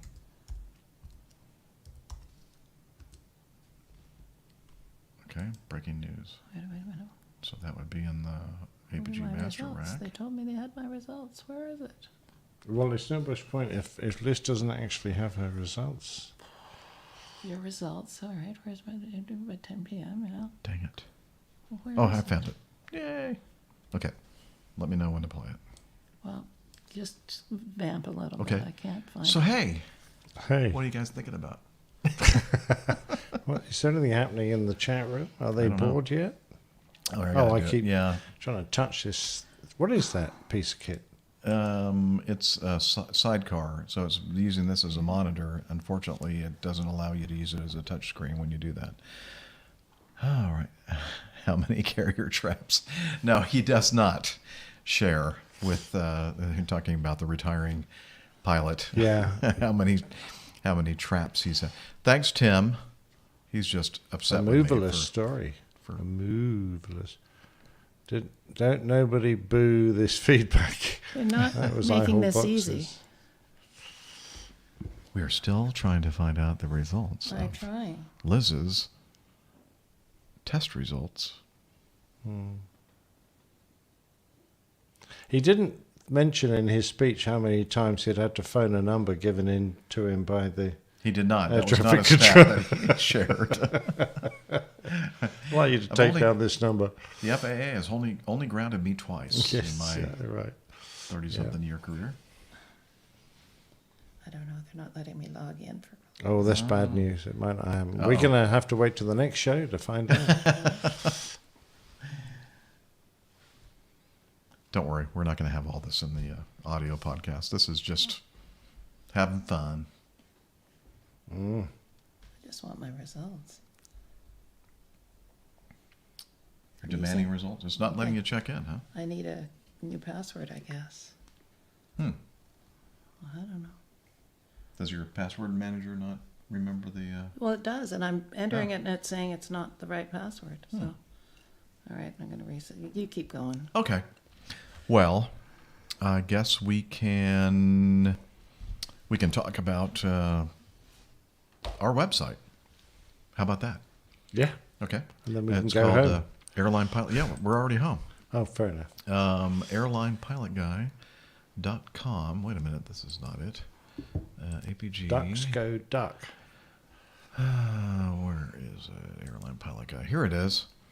Airline Pilot Guy is our website where you can find out information about the podcast, and it has a link for our video on YouTube, and a little information about the APG crew and plane. You know what I should do? I should share this while I'm talking about it. Wouldn't that be clever? Clever. You can do things like that? Yeah. Watch. Wow. Watch me. Okay. Share screen. Window. And, actually tab. And there. And share. There we go. I think. Let's see. Let's look at the StreamYard to see if we're sharing it. No, not yet. Where is it? So smooth. Here we go. Okay. There it is. It's on the screen.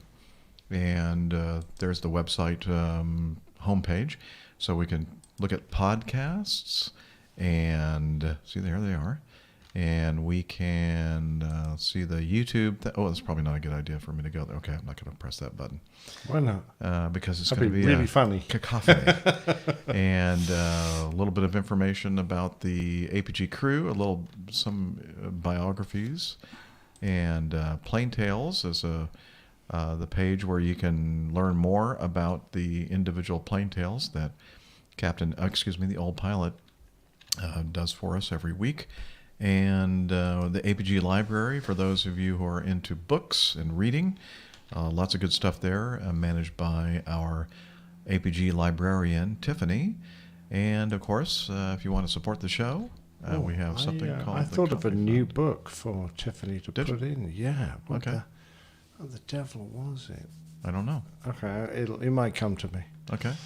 So we got information about the Coffee Fund there, and we talked about this earlier, the APG store, where you can get T-shirts and that kind of some merch. I think Liz is a little frustrated for some reason. No, I finally got the results. Oh, you did? Okay, well, let's see. Here.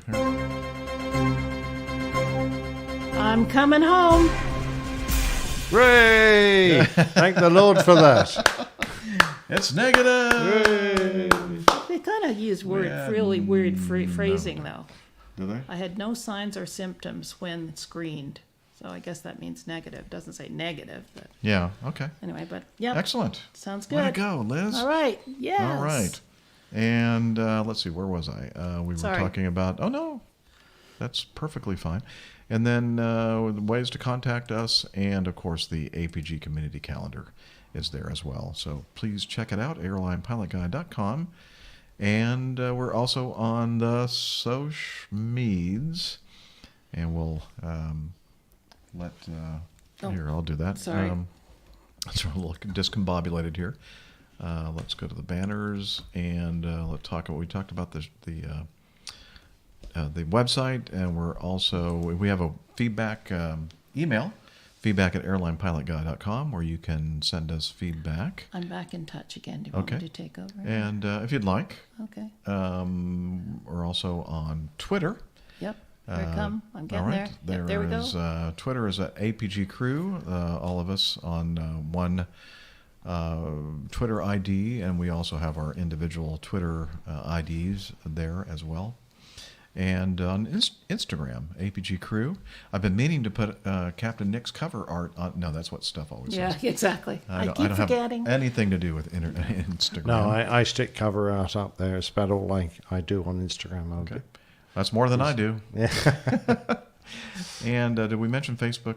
We have a Facebook we can go page. back there, It's airlinepilotguy.com/ no, it's facebook.com/airlinepilotguy. Right. Is the quick way to get there. And on YouTube, the channel is, we don't have that on there. We don't have that in there. No, we go to it's Slack now. youtube.com/airlinepilotguy. And of course, we are on Slack due to our wonderful Slack manager, Hillel. And let's see if he is... we've got this piped in from his hotel in Israel. Hey, Hillel, can you do Slack? Okay, but I'm dripping wet. That's okay. I think. Well, it's your hotel room. We don't care. Speaking of dripping wet, you should have seen my hotel bathroom. We don't want to know about this. No, I don't think I know about that. There's water all over the floor. It was supposed to be, I think, because there's a drain in the floor. It was one of those. Wet room. Yeah. It was a mess. Okay, anyway, let's see. Come over here, or over there. Never mind. Over there in Israel. Hillel, tell us about Slack. APG listeners, please join us on our Slack team. Slack is a communication, coordination, and sharing platform that works on your mobile, laptop, or browser. On Slack, we share news and ideas. We suggest episode and Plain Tales topics. We plan events and meetups. To get into the Slack team, please email me at slack@airlinepilotguy.com. That's SLACK, Sierra Lima Alpha Charlie Kilo @airlinepilotguy.com. Or send me a tweet with your preferred email address to @Hillel, and I'll send you an invitation. That's Hillel, spelled Hotel India 11 Echo 1, and see you in Slack. All right, thanks a lot, Hillel. We do appreciate you taking the time. Where's the soap? Yes, it does, doesn't it? Don't bend over. All right. Thanks again, Hillel, for letting us know all about Slack. And we also want to say thank you to Liz, who is sitting right next to us here. His work constantly. Thank you so much. Yeah, Thank you. She does so much work in the background and She foreground. doesn't even get a pee break. No, I know. Watch out. All right. And that's going to do it for our show. Thank you so much for... It was a little discombobulated, wasn't it? But we had fun. You're having fun with that word, aren't yes, you? I am. That's Isn't it your like new the second favorite or word? third time. Yeah, well, you know what? I think maybe next time when we do the show, I'll be more combobulated. Oh, there you go. And until then, you'll have recombobulated. Recombobulated, and combobulation is a good thing, I think. Anyway, with that, wishing you all clear skies, unlimited visibility, and tailwinds. Take care. God bless. Bye, everybody. Ta-ta from England. Bye-bye. Ta-tas. Who do you sound like? I don't know. I don't know. Bye. Yes. Bye. Goodbye. Goodbye. Thank you. Nick can't wait to get us. The police are going to be around here soon, you know. Oh, they're not watching. Nobody watches this. We should be going back to the chat room. Thanks, Laura. Oh, yes. Show titles. Well, I was a little distracted, but I do have Bees, Cows, and Good Boys. You know, the doggy, the little good boy, the dog.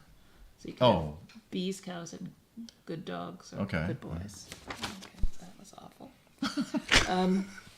The look on Nick's face is like something about to be or not to be. You know, the bumblebee. Yeah. Well, I was thinking it was going to center around the bumblebee. The bee, yeah. Something about I don't know. Baffling, bumbling bee. Help! Anything Chat from room, the chat help, room? Chat room, help! Come on, chat room. You're not You being can do any it. help at all. They're useless, aren't they? I don't know why we have them. Who finished a lovely French toast oatmeal stout? Oh, nice. Laura. APG crew. So... They're not. No, here we go. IHL boxes. Yeah. Bees on the move. Okay, that's the bee cow thing. He and I are. Oh, it's kind of scary. I was thinking like IHL boxes. Nellie J. That is scary. Was he spoofing us? I'm trying to work out, get an airplane into that, but... Liz, the real brains of the operation. Yeah, that's that should not be a the good title. It's not a good show title. Yeah, and it's not true. Come on, people. Combobulated decombobulator. All right. Okay, Kelly. Discombobulated bumbling bee hooves.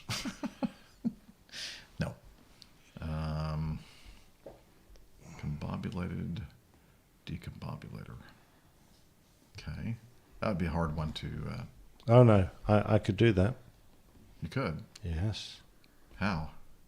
Well, I could invent a machine that's... the a combobulated decombobulator, and I could have it blowing up because there's a bee stuck in it. Ooh. Oh, there's an interesting angle. Discombobulated.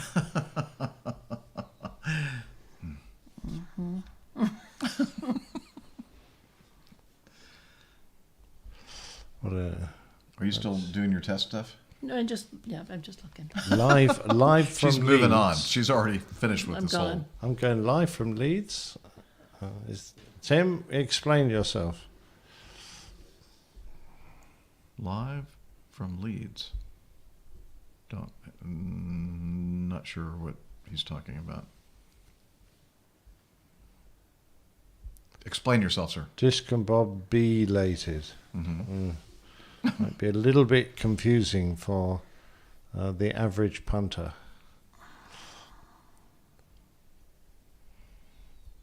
Okay. Yeah, I'm good. Just a lot of sighing going on over here. Oh, they don't make this easy. It should be... Anyway. No, they never say negative because depending on how you took it, what symptoms you're showing, and how effective the test is, you could still be positive. All they're saying my is test in Canada says negative across the top. Okay, well, they can't say that. Well, they shouldn't be able to say that because you could say you told me I was negative and I still developed symptoms, so I can't have been. Okay, I hear you. Take them I to hear court. You. Okay. So all they're doing is saying it'll be sufficient. You'll get home. Yeah. We'll let you go. He's so relieved. Guess I misremembered My B8, my pitot tube. Oh yeah, this is not Leeds, Tim. And we're trusting you with the Hawaiian shirt? Wow, that's a mistake. They usually say not detected on the tests. Yeah, well, they're and you're reassuring me that it's the right thing. Right. How are we doing? Is that it? Is that the best you can come up with? It's starting to get dark, isn't it? Yeah, it is. Yeah, we're losing light. Our eyes are dim. We Liss. cannot see. It's a town called Liss. Liss, L-I-S-S. Yes. Brilliant. Okay, that'll do. I can do something Oh, good. with He's that. happy. That's all we care about. Yeah. Okay. I guess that means we can move on then. Yeah. Thanks, everybody. Thank you, everybody. Brilliant. Love to see you on the chat room. It was great here being in person with these two guys. It really was. Yeah, we had a good time. Yeah. We did. Missed you, Steffi, Rick, and Nixie. Yeah, we do. Oh, well. We're going to have to get a bigger table next time if they ever show up. Yep. We'll just do it in a circle. Yeah. That'll be easy to just film. have a camera in the middle. A rotating cam. Oh, yeah, 360. Yeah, Jeff just can kinda get a like 360 little degree turntable. cam. Okay. Oh, That'd yeah. be good. That would be, those are not cheap. Something to look forward to. Well, yeah. You know, Glad you're here, use Laura. the coffee bar. Okay. Okay, everybody. We'll All right. see you sometime. Yep. On the other side. See you next week. All right. Hopefully, I'm still here, not on the other side. You'll still be here with us. Bye. Cheers. All right. Bye.